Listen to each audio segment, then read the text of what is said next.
Price lord. ಯೇಸು ಕ್ರಿಸ್ತನ ಪ್ರೀತಿಯುಳ್ಳ ಮಧುರವಾದ ನಾಮದಲ್ಲಿ ನಿಮ್ಮೆಲ್ಲರನ್ನ ವಂದಿಸ್ತೇನೆ. ದೇವರ ವಾಕ್ಯಗಳನ್ನು ಆಲಿಸಲಿಕ್ಕೆ ಸಿದ್ಧ ಮನುಷ್ಯನಿಂದ ಬಂದಿರುವಂಥ ನಿಮ್ಮೊಟ್ಟಿಗೆ ದೇವಾದಿ ದೇವನು ಮಾತನಾಡಲಿ ಎಂಬುದಾಗಿ ನಾನು ಬಯಸುವಂಥವನು ಆಗಿದ್ದೇನೆ. ದೇವಜನವೇ, ಕೆಲವು ಸಾರಿ ನಾವು ಕತ್ತಲಲ್ಲಿರುತ್ತೇವೆ, ಕಷ್ಟದಲ್ಲಿರುತ್ತೇವೆ, ಒಂಟಿತನದಲ್ಲಿರುತ್ತೇವೆ, ಭಯದಲ್ಲಿರುತ್ತೇವೆ. ಇಂಥ ಸಂದರ್ಭದಲ್ಲಿ ನಮ್ಮ ಜೊತೆಯಲ್ಲಿ ಒಬ್ಬ ವ್ಯಕ್ತಿ ಇದ್ದರೆ ನಮಗೆ ಧೈರ್ಯ ಬರುತ್ತದೆ. ಮಾತ್ರವಲ್ಲ, ಅವರು ನಮ್ಮ ಜೊತೆಯಲ್ಲಿ ಮಾತನಾಡದೆ ಹೋದರೂ ಕೂಡ ನಮ್ಮ ಜೊತೆಯಲ್ಲಿದ್ದರೆ ನಮಗೇನಿರುತ್ತೆ? ಧೈರ್ಯ ಬರುತ್ತೆ. ಹೌದಾ ಇಲ್ವಾ? ಅವ್ರು ಮಾತಾಡದೇ ಇರಲಿ, ಆದರೆ ನಮ್ಮ ಜೊತೆಯಲ್ಲಿ ಇರಬೇಕು. ಒಬ್ಬರೇ ಒಂಟಿಯಾಗಿದ್ದರೆ ಹಗಲಲ್ಲಿ ಚೆನ್ನಾಗಿರ್ಬೋದು, ಆದರೆ ರಾತ್ರಿಯಲ್ಲಿ ಭಯವಾಗುತ್ತದೆ. ಸುಖವಿದ್ದಾಗ ತೊಂದರೆ ಇಲ್ಲ, ದುಃಖವಾದಾಗ, ನಮಗೆ ಚೆನ್ನಾಗಿದ್ದಾಗ ಪರವಾಗಿಲ್ಲ, ಕಷ್ಟವಾದಾಗ ಯಾರಾದರೂ ನನ್ನ ಜೊತೆಯಲ್ಲಿದ್ದರೆ ಚೆನ್ನಾಗಿರುತ್ತಲ್ಲ ಅನ್ನುವಂಥ ಆಸೆ ನಮಗೆ ಬರುತ್ತದೆ. ದೇವರ ಮಕ್ಕಳೇ, ಈ ದಿನ ನಮ್ಮ ಜೀವಿತದಲ್ಲಿ ಕೂಡ ದೇವರು ಮೌನವಾಗಿದ್ದಾನೇನೋ, ನಾನು ಪ್ರಾರ್ಥಿಸುತ್ತಿದ್ದೇನೆ, ನಾನು ಮೊರೆ ಇಡುತ್ತಿದ್ದೇನೆ, ನಾನು ದೇವರನ್ನು ಬೇಡುತ್ತಿದ್ದೇನೆ, ಆದರೆ ದೇವರು ನನಗೆ ಉತ್ತರಿಸುತ್ತಿಲ್ಲ, ದೇವರು ಯಾಕೆ ಮೌನವಾಗಿದ್ದಾನೆ ಎಂದು ನೀವು ನಾನು ಅಂದುಕೊಳ್ಳಬಹುದು. ಇವತ್ತಿನ ದೇವರ ವಾಕ್ಯದಲ್ಲಿ ನಾವು ಧ್ಯಾನ ಮಾಡಲಿಕ್ಕೆ ಹೋಗುತ್ತಿರುವಂಥ ವಿಷಯವೇನೆಂದರೆ, ವೈ ಗಾಡ್ ಈಸ್ ಸೈಲೆಂಟ್. ಯಾಕೆ ದೇವರು ಮೌನವಾಗಿದ್ದಾರೆ? ನಾನು ಪ್ರಾರ್ಥಿಸ್ತಾ ಇದ್ದೀನಿ, ಉತ್ತರ ಕಾಣಿಸ್ತಾ ಇಲ್ಲ. ನಾನು ಕಷ್ಟದಲ್ಲಿದ್ದೀನಿ, ಕರುಣೆ ತೋರಿಸ್ತಾ ಇಲ್ಲ. ಕೂಗುತ್ತಿದ್ದೇನೆ, ಆತನು ಕೇಳಿಸ್ಕೊಳ್ತಾ ಇಲ್ಲ. ಆತನು ಯಾಕೆ ಮೌನವಾಗಿದ್ದಾನೆ? ನಿಮಗೂ ಈ ತರ ಅನಿಸಿದೆಯಾ? ದೇವರಿಗೆ ನಾನು ಪ್ರಾರ್ಥಿಸ್ತೇನೆ, ಮೊರೆ ಇಡುತ್ತೇನೆ, ದೇವರು ಯಾಕೆ ಮೌನವಾಗಿದ್ದಾರೆ? ಆದರೆ ಇವತ್ತು ದೇವರ ವಾಕ್ಯದಲ್ಲಿ ನೀವು ನಾನು ಅಂತ ಪ್ರಶ್ನೆಯನ್ನ ಕಾಣುವಾಗ, ದೇವರೇ ನೀನು ಎಲ್ಲಿದ್ದೀಯಪ್ಪ? ದೇವರೇ ನೀನು ಯಾಕಪ್ಪ ಉತ್ತರಿಸ್ತಾ ಇಲ್ಲ? ದೇವರೇ ನೀನು ನನ್ನ ಕೈ ಬಿಟ್ಬಿಟ್ಟಿದೀಯಾ? ನಾನೇನು ತಪ್ಪು ಮಾಡಿದ್ದೀನಿ? ನಾನು ಯಾಕೆ ಹಿಂಗಿದ್ದೀನಿ? ನನಗೆ ಇನ್ಯಾವಾಗ ಒಳ್ಳೇದಾಗುತ್ತೆ ಅನ್ನುವಂಥ ಪರಿಸ್ಥಿತಿಯಲ್ಲಿ ನೀವಿದ್ದರೆ ದೇವರು ಇವತ್ತು ನಿಮ್ಮೊಟ್ಟಿಗೆ ಮಾತನಾಡಬೇಕೆಂದು ಆಶಿಸ್ತಾ ಇದ್ದಾರೆ. ಒಂದು ವಾಕ್ಯವನ್ನು ನಾವು ಓದಿಕೊಂಡು ಮುಂದಕ್ಕೆ ಹೋಗೋಣ. ಯೆಶಾಯನ ಪ್ರವಾದನೆಯ ಗ್ರಂಥ 45ನೇ ಅಧ್ಯಾಯ 15ನೇ ವಾಕ್ಯ. ಯೆಶಾಯನ ಪ್ರವಾದನೆಯ ಗ್ರಂಥ 45ನೇ ಅಧ್ಯಾಯ 15ನೇ ವಾಕ್ಯ. ಇಸ್ರಾಯೇಲ್ಯರ ದೇವರೇ, ರಕ್ಷಕನೇ, ನಿಶ್ಚಯವಾಗಿಯೂ ನೀನು ಮರೆಮಾಡಿಕೊಳ್ಳುವ ದೇವರಾಗಿದ್ದಿ. ಎಂತಹ ದೇವರಾಗಿದ್ದಿ? ಮರೆಮಾಡಿಕೊಳ್ಳುವ ದೇವರಾಗಿದ್ದಿ ಅಂತ ಹೇಳ್ತಾ ಇದ್ದಾರೆ. ಈ ಮರೆಮಾಡಿಕೊಳ್ಳುವುದು ಅಂದ್ರೆ ಕನ್ನಡದಲ್ಲಿ ಏನು ಗೊತ್ತಾ? ಇಂಗ್ಲಿಷಲ್ಲಿ ಏನು ಹೇಳ್ತಾರೆ ಗೊತ್ತಾ? ಅದಕ್ಕೆ ವೈ ಆರ್ ಯು ಹೈಡಿಂಗ್ ಅಂತ ಹೇಳ್ತಾರೆ. ಕೆಲವು ಸಾರಿ ನಾವು ಕಣ್ಣ ಮುಚ್ಚಾಲ ಆಟ ಅಂತ ಆಡಿದೀವಲ್ಲ ಚಿಕ್ಕ ವಯಸ್ಸಲ್ಲೆಲ್ಲ. ಏನ್ ಮಾಡ್ತೀರಿ? 1ರಿಂದ 10 ಎಣಿಸ್ತೀನಿ ನಾನು, ನೀವು ಹೋಗಿ ಏನ್ ಮಾಡ್ರಿ? ಬಚ್ಚಿಟ್ಕೊಳ್ಬೇಕು ಅಂತ ಹೇಳ್ತಾರೆ. ಹಾಗೆ ಈಗ ಯಾರು ಬಚ್ಚಿಟ್ಕೊಳ್ತಾ ಇದ್ದಾರಂತೆ? ದೇವರು ಬಚ್ಚಿಟ್ಕೊಳ್ತಾ ಇದ್ದಾರಂತೆ. ಇದೇನು ಭಯಪಟ್ಟು ಬೇರೆ ಅಲ್ಲ. ಕೆಲವು ಸಾರಿ ಈಗ ಸಾಲ ತೆಗೆದುಕೊಂಡವನು, ಸಾಲ ಕೊಟ್ಟವನು ಬರ್ತಾ ಇದ್ದಾನೆ ಅಂದ್ರೆ ಏನ್ ಮಾಡ್ತಾರೆ? ಬಚ್ಚಿಟ್ಕೊಳ್ಳೋದ್ರೆ ಹಂಗೆ ನೋಡ್ದಂಗೆ, ಓ ಬಂದ್ಬಿಟ್ಟ, ಏನ್ ಮಾಡೋದು? ಸಡನ್ ಆಗಿ ನೋಡಿಲ್ಲ ಅಂದ್ರೆ ಬೇಗ ಬಚ್ಚಿಟ್ಕೊಂಡು, ನೋಡಿದ್ರು ಅಂದ್ರೆ ನಿಧಾನವಾಗಿ ಈ ಕಡೆ ದಾರಿ ಇದ್ರೆ ಹಿಂಗ್ ಹೋಗ್ಬಿಡು ಅಲ್ವಾ?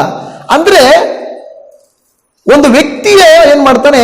ಹೈಡಿಂಗ್ ಅಂದ್ರೆ ಬಚ್ಚಿಟ್ಟುಕೊಳ್ಳುವ ರೀತಿಯಲ್ಲಿ ಕೆಲವು ಸಂದರ್ಭದಲ್ಲಿ ವಿಶ್ವಾಸಿಗಳಾದ ನಮ್ಮ ಜೀವಿತದಲ್ಲಿ ಕೂಡ ದೇವರು ಬೇಕಂತ ನಮ್ಮಿಂದ ದೂರ ಹೋಗ್ತಾ ಇದ್ದಾರೇನೋ, ದೇವರು ಬೇಕಂತ ನಮ್ಮಿಂದ ಮರೆಯಾಗುತ್ತಿದ್ದಾನೇನೋ, ತಪ್ಪಿಸ್ಕೊಳ್ತಾ ಇದ್ದಾನೇನೋ ಅನ್ನುವಂಥ ರೀತಿಯಲ್ಲಿ ನಮಗೆ ಅನಿಸುತ್ತದೆ. ನಿಮಗೆ ಅನುಭವ ಆಗಿದೆಯಾ? ಕೆಲವು ಸಂದರ್ಭದಲ್ಲಿ ನಮಗೆಲ್ಲರಿಗೂ ಅನುಭವ ಆಗುತ್ತದೆ. ದೇವರೇನೋ ಮೌನವಾಗಿದ್ದಾನಪ್ಪ, ದೇವರೇನೋ ಉತ್ತರಿಸ್ತಾ ಇಲ್ಲಪ್ಪ, ದೇವರು ಯಾಕೆ ಹಿಂಗ್ ಮಾಡ್ತಾ ಇದ್ದಾರೋ ಗೊತ್ತಿಲ್ಲಪ್ಪ ಅನ್ನುವಾಗ ದೇವರು ಇವತ್ತು ನಿಮಗೂ ನನಗೂ ಕೆಲವು ವಿಚಾರಗಳನ್ನು ತಿಳಿಸುವಂತ ಹೋಗ್ತಾ ಇದ್ದಾರೆ. ಮೊದಲನೆಯ ಕಾರ್ಯ ಏನಂದ್ರೆ, ದೇವರು ಮೌನವಾಗಿದ್ದಾನೆಂದರೆ ಅದರ ಅರ್ಥ ಆತನು ಹಿಂಬದಿಯಲ್ಲಿ ಕೆಲಸ ಮಾಡ್ತಾ ಇದ್ದಾನೆ. ಹಾಲೆಲೂಯಾ. ನಿಮಗೆ ಅರ್ಥ ಆಯ್ತಿದ್ದು? ದೇವರು ಮೌನವಾಗಿದ್ದಾರಂದ್ರೆ ಮೊದಲನೆಯ ಕಾರ್ಯ ಏನಪ್ಪ? ಆತನು ಹಿಂದುಗಡೆ ನಮಗೋಸ್ಕರ ಕೆಲಸ ಮಾಡ್ತಾ ಇದ್ದಾನೆ. ನೀವು ಅಂಗಡಿಗಳಿಗೆ ಹೋಗ್ತೀರಾ, ಟೈಲರಿಂಗ್ ಅಂಗಡಿಗೆ ಹೋಗ್ಬಿಟ್ಟು ಬಟ್ಟೆನ ನೀವು ಏನ್ ಮಾಡ್ತೀರಾ? ಹೊಲಿಯೋದಿಕ್ಕೆ ಕೊಡ್ತೀರಾ. ಇಲ್ಲ ಒಂದು ಮರ ಕೆಲಸವನ್ನ ಕೊಟ್ಟು ಏನೋ ನನಗೆ ಕಿಟಕಿ ಮಾಡಿಕೊಡು ಅಂತ ಹೇಳ್ತೀರಾ. ಇಲ್ಲ ಏನೋ ಒಂದು ವಸ್ತು ಕೊಟ್ಬಿಟ್ಟು ಇದನ್ನ ನನಗೆ ರೆಡಿ ಮಾಡಿಕೊಡಿ ಅಂತ ನೀವು ಬಂದ್ಬಿಡ್ತೀರಾ. ಮನೆಗೆ ನೀವು ಬಂದ್ಬಿಡ್ತೀರಾ. ಅವರು ನಿಮಗೆ ಫೋನ್ ಮಾಡಲಿಲ್ಲ, ನೀವು ಫೋನ್ ಮಾಡಲಿಲ್ಲ. ಅದರರ್ಥ ನೀವೇನ್ ಅಂದ್ಕೊಂಡಿರ್ತೀರಾ? ಏನ್ ಅಂದ್ಕೊಳ್ತಾ ಇರ್ತೀರಾ? ಅವರು ಬಟ್ಟೆ ಹೊಲಿತಾ ಇರ್ತಾರೆ, ಅದನ್ನ ರೆಡಿ ಮಾಡ್ತಾ ಇರ್ತಾರೆ. ಟಿವಿನೋ ರಿಪೇರಿ ಕೊಟ್ಟಿದ್ದೀನಿ, ರಿಪೇರಿ ಮಾಡ್ತಾ ಇರ್ತಾರೆ ಅಲ್ವಾ? ಹಾಗಾದ್ರೆ ನಾವು ಏನ್ ಅಂದ್ಕೊಂಡಿದೀವಿ? ನಾವು ಕೊಟ್ಬಿಟ್ಟು ಬಂದಿದ್ದೀವಿ, ಆದ್ರೆ ಅವರು ಹಿಂಬದಿಯಲ್ಲಿ ಏನ್ ಮಾಡಿದ್ರು? ಹಿಂಬದಿ ಅಂದ್ರೆ ಬ್ಯಾಕ್ ಗ್ರೌಂಡ್ ಅಲ್ಲಿ ಅವರವರ ಕೆಲಸನ ಮಾಡ್ತಾ ಇದ್ದಾರೆ. ಮೊದಲನೇದಾಗಿ ನೀವು ನಾನು ತಿಳಿದುಕೊಳ್ಳಬೇಕಾದಂತ ವಿಚಾರವೇನೆಂದರೆ, ದೇವರು ಮೌನವಾಗಿದ್ದಾರಂದ್ರೆ ಆತನು ನಿಮ್ ಕೆಲಸನ ಮಾಡ್ತಾ ಇರ್ತಾನೆ, ರೆಡಿ ಮಾಡ್ತಾ ಇರ್ತಾನೆ. ಹಲ್ಲೆಲೂಯಾ. ಬಟ್ಟೆ ರೆಡಿ ಮಾಡ್ದಂಗೆ, ಥಿಂಗ್ಸ್ ನಿಮ್ಗೆ ಏನೋ ರೆಡಿ ಮಾಡ್ದಂಗೆ ಆತ ಹಿಂಬದಿಯಲ್ಲಿ ಏನ್ ಮಾಡ್ತಾ ಇರ್ತಾನೆ? ಕೆಲಸ ಮಾಡ್ತಾ ಇರ್ತಾನೆ. ನೋಡಿ, ಈ ದೇವರ ಎಂಥವನೆಂದರೆ, ಇಲ್ಲಿ ಕೆಲವರಿದ್ದಾರೆ, ಯೆಶಾಯನ ಪ್ರವಾದನೆಯ ಗ್ರಂಥದಲ್ಲಿ ದೇವರನ್ನು ಅರಿಯದೇ ಇರುವಂತ ಕೆಲವರಿದ್ದಾರೆ. ಅವರು ಇವರ ಹತ್ರ ಬಂದ್ಬಿಟ್ಟು ಹೇಳ್ತಾರೆ. ಅದ್ರ ಹಿಂದಿನ ವಾಕ್ಯ ನೋಡ್ರಿ, ಯೆಶಾಯನ ಪ್ರವಾದನೆಯ ಗ್ರಂಥ 45:14 ನೋಡ್ರಿ, ಯೆಹೋವನ ಈ ಮಾತನ್ನ ಕೇಳಿರಿ, ಐಗುಪ್ತದ ಆದಾಯವು, ಕೂಶಿನ ವ್ಯಾಪಾರವು, ಎತ್ತರದ ಮನುಷ್ಯರಾದ ಸೇಬಾಯರು ನಿಮ್ಮಲ್ಲಿಗೆ ಸೇರಿ ನಿಮ್ಮವರಾಗಿ ನಿಮ್ಮನ್ನ ಅನುಸರಿಸುವರು. ಹಲ್ಲೆಲೂಯಾ. ಏನ್ ಹೇಳ್ತಾ ಇದರಲ್ಲಿ ಗಮನಿಸಿರಿ, ಸ್ವಲ್ಪ ವಾಕ್ಯವನ್ನು ಗಮನಿಸಿ ನೋಡ್ರಿ. ಯೆಹೋವನ ಈ ಮಾತನ್ನ ಕೇಳಿರಿ, ಐಗುಪ್ತದ ಆದಾಯವು. ಏನದು? ಆದಾಯ. ಜ್ಞಾಪಕ ಇಟ್ಕೊಳ್ಳಿದೇನಾ? ಒಂದು ಆದಾಯ, ಎರಡು ಕೂಶಿನ ವ್ಯಾಪಾರ. ಏನದು? ಎರಡನೇದು ವ್ಯಾಪಾರ. ಎತ್ತರದ ಮನುಷ್ಯರಾದ ಸೇಬಾಯರು ಅಂದ್ರೆ ಬಲಿಷ್ಠತನ, ಇಲ್ಲವೇ ಒಂದು ಶಾರೀರಿಕ ಸದೃಢತೆ, ನಿಮ್ಮಲ್ಲಿಗೆ ಸೇರಿ ನಿಮ್ಮವರಾಗಿ ನಿಮ್ಮನ್ನು ಅನುಸರಿಸುವರು. ಹಲ್ಲೆಲೂಯಾ. ನೋಡಿ, ಈಗ ದೇವರು ನಂಬಿದ ಮಕ್ಕಳು ನಾವಿದ್ದೀವಿ. ಕೆಲವರು ವ್ಯಾಪಾರಿಗಳಿದ್ದಾರೆ, ಕೆಲವರು ಆದಾಯ ಮಾಡೋರಿದ್ದಾರೆ, ಕೆಲವರು ಸದೃಢರಾಗಿ ಶಾರೀರಿಕವಾಗಿ ಚೆನ್ನಾಗಿರೋರಿದ್ದಾರೆ. ಅವರೇನ್ ಮಾಡ್ತಾರಂತೆ? ನಿಮ್ಮ ಹತ್ತಿರಕ್ಕೆ ಬರ್ತಾರೆ. ಯಾಕೆ ಬರ್ತಾರೆ? ಮುಂದಿನ ಸಂಕೋಲೆಗಳನ್ನ ಕಟ್ಟಿಕೊಂಡು ಬಂದು ನಿಮ್ಮ ಮುಂದೆ ಅಡ್ಡ ಬಿದ್ದು ಹೀಗೆ ಅರಿಕೆ ಮಾಡುವರು. ನಿಮ್ಮ ಮುಂದೆ ಬಂದು ಅವ್ರೇನ್ ಮಾಡ್ತಾರೆ? ಈ ರೀತಿ ಅರಿಕೆ ಮಾಡ್ತಾರೆ. ಏನಂತೆ? ದೇವರು ನಿಜವಾಗಿ ನಿಮ್ಮಲ್ಲಿದ್ದಾನೆ. ಹಲ್ಲೆಲೂಯಾ. ದೇವರು ನಿಮ್ಮಲ್ಲಿ ಏನಿದೆ? ನಿಜವಾಗಿ ನಿಮ್ಮಲ್ಲಿದ್ದಾನೆ. ಈಗ ಇವರೇನ್ ಅಂದ್ಕೊಳ್ತಾ ಇದ್ದಾರೆ ಗೊತ್ತಾ? ನಿಜವಾಗಿ ನಮ್ಮಲ್ಲಿದ್ರೆ ದೇವರು, ಮತ್ತೆ ನಮಗೇ ಉತ್ತರ ಯಾಕೆ ಬರ್ತಾ ಇಲ್ಲ? ಕೆಲವು ಸಾರಿ ಕ್ರೈಸ್ತರನ್ನ ನೋಡ್ರಿ, ಅವರಲ್ಲೇ ಒಂದು ಸಂಶಯ ಬರುತ್ತದೆ, ಒಂದು ಅನುಮಾನ ಬರುತ್ತದೆ. ನಾನು ನಂಬಿರೋ ದೇವರು ನಿಜಾನಾ? ಯಾವತ್ತಾದ್ರೂ ಆ ತರದ ಅಪನಂಬಿಕೆ ಬಂದಿದ್ಯಾ? ಕೆಲವು ಸಾರಿ ಸೈತಾನ್ ನಾವು ಕೊಡ್ತಾನೆ, ನಾನು ನಂಬಿರೋ ನಂಬಿಕೆ ನಿಜಾನಾ? ನಾನು ಯೇಸುವನ್ನು ನಂಬಿದ್ದೀನಲ್ವಾ? ಮತ್ತೆ ಯಾಕೆ ನನಗೆ ಉತ್ತರ ಸಿಗುತ್ತಿಲ್ಲ? ನೋಡಿ, ಇಲ್ಲಿ ಗಮನಿಸಿರಿ. ಮುಂದೆ ದೇವರು ನಿಜವಾಗಿ ನಿಮ್ಮಲ್ಲಿದ್ದಾನೆ, ಇನ್ನು ಯಾವ ದೇವರು ಇಲ್ಲವೇ ಇಲ್ಲ. ಅದಾದ ಮೇಲೆ ಹೇಳ್ತಾ ಇರುವಂತದ್ದು ವಾಕ್ಯ, ಇಸ್ರಾಯೇಲ್ಯರ ದೇವರೇ ರಕ್ಷಕನೇ, ನಿಶ್ಚಯವಾಗಿ ನೀನು ಮರೆಮಾಡಿಕೊಳ್ಳುವ ದೇವರಾಗಿದ್ದಿ. ಅವರೆಲ್ಲ ಹುಡುಕೊಂಡು ಬರ್ತಾ ಇದ್ದಾರೆ. ಆದ್ರೆ ಇಲ್ಲಿ ನೋಡುವಾಗ ದೇವರೇನ್ ಮಾಡಿದಾನಂದ್ರೆ ಮರೆ ಮಾಡಿಕೊಳ್ಳುತ್ತಿದ್ದಾರೆ. ಹಲ್ಲೆಲೂಯಾ. ಯಾವಾಗ ದೇವರು ತನ್ನನ್ನು ತಾನು ಮರೆ ಮಾಡಿಕೊಳ್ಳುತ್ತಾನೆ, ಬಚ್ಚಿಟ್ಟುಕೊಳ್ಳುವುದು ಅನ್ನೋ ಪದಕ್ಕಿಂತ ಮರೆ ಮಾಡಿಕೊಳ್ಳುವುದು ಅಲ್ವಾ? ಬಚ್ಚಿಟ್ಟುಕೊಳ್ಳುವುದಕ್ಕೂ ಮರೆ ಮಾಡುವುದಕ್ಕೂ ವ್ಯತ್ಯಾಸ ಏನು? ಬಚ್ಚಿಟ್ಟುಕೊಳ್ಳುವುದಂದ್ರೆ ಇಮಿಡಿಯೇಟ್ ಆಗಿ ಓಡೋಗೋದು, ಕಾಣಿಸ್ಲೇಬಾರದು ಅಂತ. ಮರೆ ಆಗೋದು ಹೆಂಗಂದ್ರೆ ಒಂಥರ ಕಡೆಗಣಿಸೋದು. ಮುಂದೆ ಬಂದರೂ ಕೂಡ ಒಂಥರ ನೋಡ್ದಾಗೆ ಮಾತಾಡ್ದಾಗೆ ಹೊರಟೋಗ್ತಾರೆ. ನಮಗೆ ಬೇಕಾದವರಾದ್ರೆ ಮುಂದಕ್ಕೆ ಹುಡುಕೊಂಡು ಬಂದು ಮಾತಾಡ್ತಾರೆ. ನಮಗೆ ಬೇಡ ಅಂದ್ರೆ ಎಷ್ಟು ಹತ್ರಕ್ಕೆ ಹೋದ್ರೂ ನೋಡ್ದಂಗೆ ಹೋಗ್ಬಿಡ್ತಾರೆ. ಆಮೇಲೆ ಏನಪ್ಪ ಕರಿತಾನೆ ಇದ್ದೀನಿ, ನೀವು ನೋಡ್ಲೇ ಇಲ್ಲ. ಹೌದಾ, ಅಯ್ಯೋ ನೋಡಿಲ್ಲ. ಬೇಕಾಗಿ ಕೆಲವು ಸಾರಿ ಏನ್ ಮಾಡ್ಬಿಡ್ತಾರೆ, ಬೇಕಾಗಿ ಕೆಲವ್ರನ್ನ ನಾನು ನೋಡಿದ್ದೀನಿ, ಬರ್ತಾ ಇದ್ದಾರೆ ಅಂದ್ರೆ ಏನ್ ಮಾಡ್ತಾರೆ, ಇನ್ನೆಲ್ಲಿ ಅವ್ರನ್ನ ಮಾತಾಡ್ಬೇಕು ಅಂತ ಫೋನ್ ಹಿಡ್ಕೊಂಡ್ಬಿಡ್ತಾರೆ. ಫೋನ್ ಹಿಡ್ಕೊಂಡ್ಬಿಟ್ಟು ಹೌದಾ ಆಮೇಲೆ ಮಾತಾಡ್ತೀನಿ ಅಂತ ಹೇಳ್ಬಿಟ್ಟು ಏನೋ ಫೋನಲ್ಲಿ ಇದ್ದಂಗೆ ಆಮೇಲೆ ಮಾತಾಡ್ತೀನಿ ಅಂತ ಹೋಗ್ಬಿಡ್ತಾರೆ. ಅವ್ರು ಹೊರಟೋದ್ಮೇಲೆ ಫೋನ್ ಕಟ್ ಮಾಡಿ ಜೋಬಲ್ಲಿ ಇಟ್ಕೊಂಡು ಹೋಗ್ತಾ ಇರ್ತಾರೆ. ಅಂದ್ರೆ ಅದರ ಅರ್ಥ ಏನು, ಬೇಕಂತ ಅವ್ರೇನ್ ಮಾಡ್ತಾ ಇದ್ದಾರೆ, ಮರೆ ಆಗ್ತಾ ಇದ್ದಾರೆ. ಯಾವಾಗ ಆದಾಮ ಅವ್ವಳು ಪಾಪ ಮಾಡಿದ್ರು, ದೇವರಿಗೆ ಏನ್ ಮಾಡಿದ್ರು, ಅವರು ಮರೆಯಾಗಕ್ಕೆ ನೋಡಿದ್ರು. ಎಲ್ಲಿ ದೇವರು ನಮ್ಮನ್ನ ಪ್ರಶ್ನೆ ಮಾಡಿಬಿಡ್ತಾರೋ, ಎಲ್ಲಿ ದೇವರು ನಮ್ಮನ್ನು ಹುಡುಕಿ ನಮಗೆ ಶಿಕ್ಷೆ ಕೊಟ್ಬಿಡ್ತಾರೋ, ಏನೋ ಕೇಳ್ಬಿಡ್ತಾರೋ ಅಂತ ಹೇಳ್ಬಿಟ್ಟು ಅವ್ರೇನ್ ಮಾಡಿದ್ರು, ತಮ್ಮನ್ನ ತಾವು ಮರೆ ಮಾಡಿಕೊಂಡ್ರು. ಬೈಬಲ್ ಅಲ್ಲಿ ಅನೇಕ ಜನರು ತಮ್ಮನ್ನ ತಾವು ಮರೆ ಮಾಡಿಕೊಂಡ್ರು ದೇವರಿಗೆ. ಆದರೆ ದೇವರು ನೋಡೋದಿಲ್ವಾ? ದೇವರು ನೋಡ್ತಾರೆ. ನೋಡಿ, ಈ ಭಾಗದಲ್ಲಿ ನಮಗೆ ಹೇಳುವಂತ ವಿಚಾರ ಏನಂದ್ರೆ, ನಿಮಗೂ ನಿಮ್ಮ ಜೀವಿತಕ್ಕೂ ಕೆಲವು ಸಾರಿ ನಿಮ್ಮ ವ್ಯಾಪಾರದಲ್ಲಿ, ನಿಮ್ಮ ಆದಾಯದಲ್ಲಿ, ನಿಮ್ಮ ಆರೋಗ್ಯದಲ್ಲಿ, ನಿಮ್ಮ ಕುಟುಂಬದಲ್ಲಿ, ನಿಮ್ಮ ಪ್ರಾರ್ಥನೆಗಳಲ್ಲಿ ದೇವರೇನಾದರೂ ಉತ್ತರವನ್ನ ಕೊಡದೆ ಹೋದರೆ, ಮೌನವಾಗಿದ್ದಾರೆ ಅಂದರೆ ಅದರ ಅರ್ಥ ದೇವರು ನಿಮಗಾಗಿ ಕೆಲಸ. ಹಾಲೆಲೂಯಾ, ನಂಬ್ತಿರೋದನ್ನ? ನಿಮಗಾಗಿ ದೇವರು ಏನ್ ಮಾಡ್ತಾ ಇದ್ದಾರೆ, ಕೆಲಸ.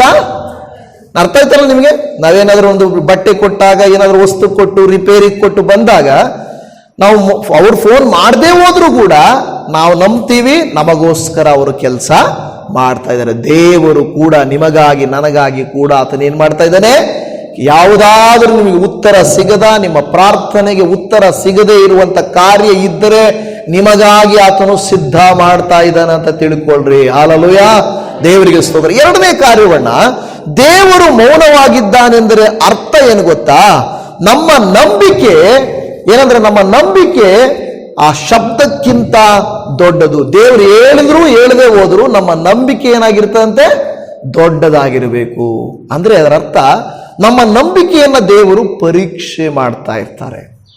ನಮ್ಮ ನಂಬಿಕೆಯನ್ನು ಏನ್ ಮಾಡ್ತಾರೆ, ದೇವರು ಏನ್ ಮಾಡ್ತಾರೆ, ಪರೀಕ್ಷೆ ಮಾಡ್ತಾ ಇರ್ತಾರೆ. ನೋಡಿ, ದೇವರ ವಾಕ್ಯದಲ್ಲಿ 2 ಕೊರಿಂಥ 5ನೇ ಅಧ್ಯಾಯ 7ನೇ ವಚನದಲ್ಲಿ ಹೇಳುತ್ತದೆ. 2 ಕೊರಿಂಥ 5ನೇ ಅಧ್ಯಾಯ 7ನೇ ವಚನ, ನಾವು ನೋಡುವವರಾಗಿ ನಡೆಯದೆ ನಂಬುವವರಾಗಿ ನಡೆಯುತ್ತೇವಾದ್ದರಿಂದ. ಹಾಲೆಲೂಯಾ. ನೋಡಿ, ದೇವರು ಮಾತನಾಡದಿದ್ದರೂ ನಾವು ಪ್ರಾರ್ಥನೆಯನ್ನ ನಿಲ್ಲಿಸಬಾರದು. ಉತ್ತರ ಇಲ್ಲದಿದ್ದರೂ ನಂಬಿಕೆ ಕಳ್ಕೊಳ್ಳಬಾರದು. ಅಯ್ಯೋ, ದೇವರು ಸೈಲೆಂಟ್ ಆಗಿದ್ದಾನಪ್ಪ, ನನಗೇನು ಉತ್ತರ ಸಿಗ್ತಾ ಇಲ್ಲ, ಏನು ಸೂಚನೆನೇ ಕಾಣಿಸ್ತಾ ಇಲ್ಲ. ಸೂಚನೆ ಅಂದ್ರೆ ಏನು? ಈಗ ನಿಮಗೆ ಯಾರೋ ಹಣ ಕೊಡಬೇಕು, ಫೋನ್ ಎತ್ಬಿಟ್ಟು ನನಗೆ ಸ್ವಲ್ಪ ಕಷ್ಟ ಇದೆ ಕೊಡ್ತೀನಿ ಅನ್ನೋದಕ್ಕೂ, ಫೋನ್ ಎತ್ತದೇ ಇರೋದಕ್ಕೂ ಹೆಂಗಿರುತ್ತೆ ಹೇಳಿ ನೀವು? ಫೋನೇ ಎತ್ತಿಲ್ಲ ಅಂದ್ರೆ ಕಳವಳ ಸ್ಟಾರ್ಟ್ ಆಗುತ್ತೆ. ಓ, ಇವರು ದುಡ್ಡು ಕೊಡ್ತಾರೋ ಕೊಡಲ್ವೋ, ಹೌದಾ ಇಲ್ವಾ? ಇವರು ದುಡ್ಡು ಕೊಡ್ತಾರೋ ಇಲ್ವೋ ಅನ್ನುವಂಥ ಕಳವಳ ನಮ್ಗೆ. ಅದೇ ಫೋನ್ ಎತ್ತಿಬಿಟ್ಟು ಏನಾದ್ರೂ ಹೇಳಿದ್ರೆ ಅವರು, ಓ ನಮಗೆ ಓಕೆ, ಅಟ್ಲೀಸ್ಟ್ ಫೋನ್ ಎತ್ತಿ ಹೇಳಿದ್ದಾರೆ ಮಾತು ಅನ್ನುವಂಥದ್ದು ಭರವಸೆ ಇರುತ್ತದೆ. ಹಾಗೇನೆ ಏನು ಸೂಚನೆನೇ ಇಲ್ಲದೆ ಹೋದ್ರೆ, ದೇವರೊಂದು ವೇಳೆ, ದೇವರೇ ನನಗೊಂದು ಜಾಬ್ ಬೇಕಪ್ಪ, ನನಗೊಂದು ಜಾಬ್ ಬೇಕು, ಆವಾಗ ನಮಗೆ ಇಂಟರ್ವ್ಯೂಗಳಾದ್ರೂ ಬಂದ್ರೆ ಓಕೆ, ಯಾವುದೋ ಒಂದು ಇಂಟರ್ವ್ಯೂ ಪಾಸ್ ಆಗ್ತೀನಿ ಅಂತ ನಂಬಿಕೆ ಇರುತ್ತೆ. ಯಾವುದೇ ಇಂಟರ್ವ್ಯೂಗಳು ಬರದೆ ಹೋದ್ರೆ ಎಲ್ಲಿಂದ ಬರುತ್ತೆ ಜಾಬು? ಬರಲ್ಲ. ನೋಡಿ, ಎಲಿಯನು ತನ್ನ ಸೇವಕನು ಮಳೆಗಾಗಿ ಪ್ರಾರ್ಥನೆ ಮಾಡ್ತಾ ಇದ್ದಾರೆ. ಬೆಟ್ಟದ ಮೇಲೆ ಕೂತ್ಕೊಂಡು ಪ್ರಾರ್ಥನೆ ಮಾಡ್ತಾ ಇದ್ದಾರೆ. ಆದರೆ ಈಗಿನ ಕಾಲದ ಬೇಸಿಗೆ ಕಾಲ ತರ ಆಗೋಗ್ಬಿಟ್ಟಿದೆ. ಬೇಸಿಗೆ ಕಾಲದಲ್ಲಿ ಮೋಡಗಳಿಲ್ಲ ಅಂದ್ರೆ ಮಳೆ ಬರುತ್ತಾ? ಎಲ್ಲಾದ್ರೂ ಯಾವಾಗಾದ್ರೂ ಮೋಡ ಇಲ್ಲ ಅಂದ್ರೆ ಮಳೆ ಬರೋದು ನೋಡಿದ್ದೀರಾ? ಇಲ್ಲ. ಮೋಡ ಉತ್ಪತ್ತಿ ಆಗ್ಬೇಕು, ನಂತರ ಮಳೆ ಬರಬೇಕು. ಆದ್ರೆ ಮೋಡಗಳೇ ಇಲ್ಲ ಅಂದ್ರೆ ನಮಗೇನಂಗೆ ಅನ್ಸುತ್ತೆ, ಮಳೆ ಬರಲ್ಲ. ಅದೇ ರೀತಿ ದೇವರ ಹತ್ರ ನಾವು ಕೆಲವು ಸಾರಿ ಪ್ರಾರ್ಥನೆ ಮಾಡುತ್ತೇವೆ, ದೇವರೇ ನನ್ನ ಜೀವಿತದಲ್ಲಿ ಯಾವುದೇ ಸೂಚನೆ ಇಲ್ಲ, ಈ ತರ ನಡೆಯುತ್ತೆ ಆಗುತ್ತೆ ಅನ್ನೋದಕ್ಕೆ ಒಂದು ಸೂಚನೆ ಇಲ್ಲ, ಹೇಗೆ ನಡೆಯುತ್ತೆ? ಆದರೆ ದೇವರು ಹೇಳ್ತಾನೆ, ಸೂಚನೆಗಳಿಲ್ಲದೆ ಹೋದರೂ ನೀನೇನ್ ಮಾಡಬೇಕು? ನಂಬಬೇಕು. ಹಾಲೆಲೂಯಾ. ದೇವರು ಮೌನವಾಗಿರಬಹುದು, ಆದರೆ ಸೂಚನೆಗಳಿಲ್ಲ. ಆದರೂ ನಾವು ನಂಬಿ ಪ್ರಾರ್ಥನೆ ಮಾಡುತ್ತಲೇ ಇರಬೇಕು. ಎಲಿಯನು ಸೇವಕನು ಎಷ್ಟು ಸಾರಿ ಪ್ರಾರ್ಥನೆ ಮಾಡಿದ್ರು? ಅವನು ಎಷ್ಟು ಸಾರಿ ಹೇಳಿದ ಸೇವಕನಿಗೆ ಹೋಗಿ ನೋಡ್ಕೊಂಬ ಅಂತ? 7 ಸಾರಿ. ಎಷ್ಟು ಸಾರಿ? 7 ಸಾರಿ. ನೋಡಿ, ಬೈಬಲಲ್ಲಿ ಯಾವಾಗಲೂ 7ರ ಬಗ್ಗೆನೇ ಮಾತನಾಡುತ್ತದೆ. 7 ಸಾರಿ. ಒಂದು ಸಾರಿ ಹೋಗಿ ಬರ್ತಾನೆ. ನೋಡಿ, ನಮ್ಮ 7 ಸಾರಿ ಅಂತ ಗೊತ್ತಿದ್ದಕ್ಕೆ ನಮಗೆ ಸರೋಗುತ್ತೆ, ಅದು ಅನುಭವಿಸಿದವರೆಗೂ ಗೊತ್ತಾಗುತ್ತೆ. ಇವನು ಹೇಳಿದ, ಎಲಿಯ ಪ್ರಾರ್ಥನೆ ಮಾಡ್ತಾ ಇದ್ದೀನಿ, ಪ್ರೇಯರ್ ಮಾಡಿದ್ದೀನಿ, ಹೋಗಿ ನೋಡ್ಕೊಂಬ ಹೋಗಂತಾನೆ. ಏನೋ ಗುಹೆ ತರ ಇರುತ್ತೆ, ಬೆಟ್ಟದ ತುದಿಗೆ ಹೋಗ್ಬೇಕು, ಹತ್ತು ಬಿಟ್ಟು ನೋಡ್ಕೊಂಡು ಬರ್ಬೇಕು. ಇವನು ಪ್ರಾರ್ಥನೆ ಮಾಡಿದ, ಹೋಗಿ ನೋಡ್ಕೊಂಬ ಹೋಗಂತ. ಅವನು ಹೋದ. ಫಸ್ಟ್ ಟೈಮ್, ಯಾವಾಗಲೂ ಫಸ್ಟ್ ಟೈಮ್ ಹಂಗೆ ಅಲ್ವಾ, ಬಹಳ ಹುಮ್ಮಸ್ಸಿನಲ್ಲಿ ಇರ್ತೀವಿ. ಫಸ್ಟ್ ಟೈಮ್ ಹೋದ, ನೋಡ್ದ, ವಾಪಸ್ಸು ನಡ್ಕೊಂಡು ಬಂದ. ಅಯ್ಯ, ನಾನು ನೋಡಿದೆ ಅಯ್ಯ, ಹೋಗಿ ಸ್ವಲ್ಪ ಎತ್ತರದ ಸ್ಥಳಕ್ಕೆ ಹೋಗಿ ನೋಡಿದೆ, ಏನು ಮೋಡನೇ ಇಲ್ಲ. ಹೌದಾ, ಸರಿ ಬಿಡು, ಪ್ರೇಯರ್ ಮಾಡೋಣ, ಕುತ್ಕೋ ಅಂದ. ತಿರುಗಿ ಪ್ರಾರ್ಥನೆ ಮಾಡಿದ್ರು.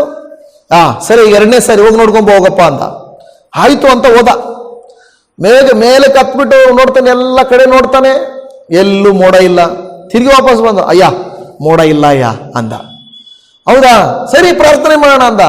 ಈಗ 2 ಸಾರಿ ಹೋಗಿ ಬಂದಿರೋನ್ಗೆ ಏನಾಗಿರ್ತದೆ? ಸುಸ್ತಾಗಿರ್ತದೆ. ಈಗ 3ನೇ ಸಾರಿ ಕಳಿಸ್ದ, ಹೋಗಿ ನೋಡ್ಕೊಂಬಂದ. ಇಲ್ಲ. 4ನೇ ಸಾರಿ ಹೋಗು, ಇಲ್ಲ. 5 ಇಲ್ಲ, 6 ಇಲ್ಲ. ಅವಾಗ ಏನು ಅನ್ಸುತ್ತೆ ಇವನಿಗೆ, ಹೋದವನಿಗೆ, ಸೇವಕನಿಗೆ? ಇವ್ ಸುಮ್ಮನೆ ನನ್ನನ್ನು ಕಳಿಸ್ತಾನೆ, ಅಲ್ಲಿ ಏನು ಕೆಲಸ ಆಗ್ತಾ ಇಲ್ಲ ಅಲ್ವಾ? ಎಲ್ಲಾದ್ರೂ ಯಾರಿಗಾದ್ರೂ ಹಣ ಇಸ್ಕೊಂಡು ಬಾ ಹೋಗು, ಏನಾದರೂ ಇಸ್ಕೊಂಡು ಬಾ ಹೋಗು ಅಂದ್ರೆ ಹೋಗ್ತೀವಿ, ಕೇಳ್ತೀವಿ, ಅವ್ರು ಇಲ್ಲ ಅಂತಾರೆ. ಮನೆಗೆ ಬಂದ್ಬಿಟ್ಟು ಅಮ್ಮ ಇಲ್ಲ ಅಂದ್ರು ಅವರು ಅಂದ್ರೆ, ಇಲ್ಲ ಇನ್ನೊಂದ್ಸಲ ಕೇಳ್ಕೊಂಬಾಗಂತಾರೆ. 2ನೇ ಸರಿ ಹೋಗ್ಬಿಟ್ಟು, ಆಂಟಿ ನಮ್ಮಮ್ಮ ಹೇಳಿದ್ದು ಕೊಡ್ಬೇಕಂತೆ, ಇಲ್ಲ ಹೋಗು ಅಂತ ಹೇಳಿದ್ರು, ವಾಪಸ್ ಬರ್ತಾಳೆ. 3ನೇ ಸಾರಿ ಅಮ್ಮ ಏನಾದ್ರು ಹೋಗಿ ಇಸ್ಕೊಂಬ ಹೋಗಂದ್ರೆ, ನೀನೇ ಹೋಗು, ನನ್ನನ್ನು ಕಳಿಸ್ತೀಯ ನೀನು, ಅಮ್ಮ ಇಲ್ಲ ಅಂತೇಳಿ ನೀನು ಹೋಗು ಅಂತೀಯ ಅಂತೇಳಿ ಬೈತಾರೆ. ಇಲ್ಲಮ್ಮ ಹೋಗೋದು, ಆಯ್ತು ಇನ್ನೊಂದ್ಸರಿ ಹೋಗ್ತೀನಿ 3ನೇ ಸಾರಿ. ಹಿಂಗೆ ನಮಗೇನಾಗುತ್ತೆ, ಬೇಸರಿಕೆ ಬಂದ್ಬಿಡುತ್ತೆ. ಸೂಚನೆನೇ ಇಲ್ಲ. ಸರಿ ಹೋಗ್ಲಿ, ಆ ಆಂಟಿ ಯಾರೋ ಆಮೇಲೆ ಬಾ ಹೋಗಮ್ಮ ಅಂದ್ರೆ ಈ ಹುಡುಗಿ ಹೋಗಕ್ಕೆ ಇಷ್ಟ ಇರುತ್ತೆ. ಅವು ಇಲ್ಲೇ ಇಲ್ಲ ಅಂತ ಹೇಳಿದಾಳೆ. 3 ಸಾರಿ ಹೋದ್ಲು, 4ನೇ ಸಾರಿ ಹೋಗಮ್ಮ ಅಂದ್ರೆ ಹೋಗಲ್ಲ. ಇಲ್ಲ ಹೋಗಮ್ಮ, ಇನ್ನೊಂದ್ಸರಿ ಹೋಗಿ ಕೊಡ್ತಾಳೆ ಹೋಗು. 5ನೇ ಸರಿ ಇಲ್ಲ. ಒಂಥರ ಏನಾಗ್ಬಿಡುತ್ತೆ ಅಂದ್ರೆ ಇರಿಟೇಷನ್ ಆಗ್ಬಿಡುತ್ತೆ. ಆದರೆ ದೇವರ ವಾಕ್ಯ ಹೇಳುತ್ತದೆ, ನಿನಗೆ ಉತ್ತರ ಸಿಕ್ಕಿಲ್ಲ ಅಂದ್ರೆ ದೇವರ ಮಕ್ಕಳಾಗಿರುವ ನಾವು ಏನ್ ಮಾಡಿ? ಮೊದಲನೇದ ನಾನೇನು ಹೇಳಿದೆ? ದೇವರು ಮೌನವಾಗಿದ್ದಾರೆ ಅಂದ್ರೆ ಹಿಂಬದಿಯಲ್ಲಿ ಆತನ ಏನ್ ಮಾಡ್ತಾ ಇದ್ದಾನೆ? ಸಿದ್ಧ ಮಾಡ್ತಾ ಇರ್ತಾನೆ, ಕೆಲಸ ಮಾಡ್ತಾ ಇರ್ತಾನೆ. 2ನೇದು, ನಾವು ದೇವರು ಮೌನವಾಗಿದ್ದರೂ ಕೂಡ ನಾವೇನು ಮಾಡಿ ನಂಬಿಕೆ ಬಿಡದೆ ಪ್ರಾರ್ಥಿಸಬೇಕು. ಸೂಚನೆ ಇಲ್ಲದೆ ಇದ್ರೂ ನಾವೇನ್ ಮಾಡಬೇಕು? ಪ್ರಾರ್ಥಿಸಬೇಕು ಅಂತ ದೇವರ ವಾಕ್ಯ ಹೇಳುತ್ತಾ ಇದೆ. ದೇವ ಜನವೇ, ನಾವು ನಂಬಬೇಕಾದಂತ ವಿಚಾರ ಏನಂದ್ರೆ, ನಾವು ಪ್ರಾರ್ಥಿಸಿದ್ದೇವೆ, ದೇವರು ಕೊಡ್ತಾರೆ. ಹಾಲೆಲೂಯಾ. ಸೈತಾನ ಏನ್ ಹೇಳ್ತಾನೆ ಗೊತ್ತಾ? 2 ಸಾರಿ ಟ್ರೈ ಮಾಡಿದ್ಯಾ, 3 ಸಾರಿ ಮಾಡಿದ್ಯಾ, 4 ಸಾರಿ ಮಾಡಿದ್ಯಾ, 5 ಸಾರಿ ಮಾಡಿದ್ಯಾ, 6 ಸಾರಿ ಮಾಡಿದ್ಯಾ, 7 ಸಾರಿನೂ ಮಾಡಿದ್ವಿ.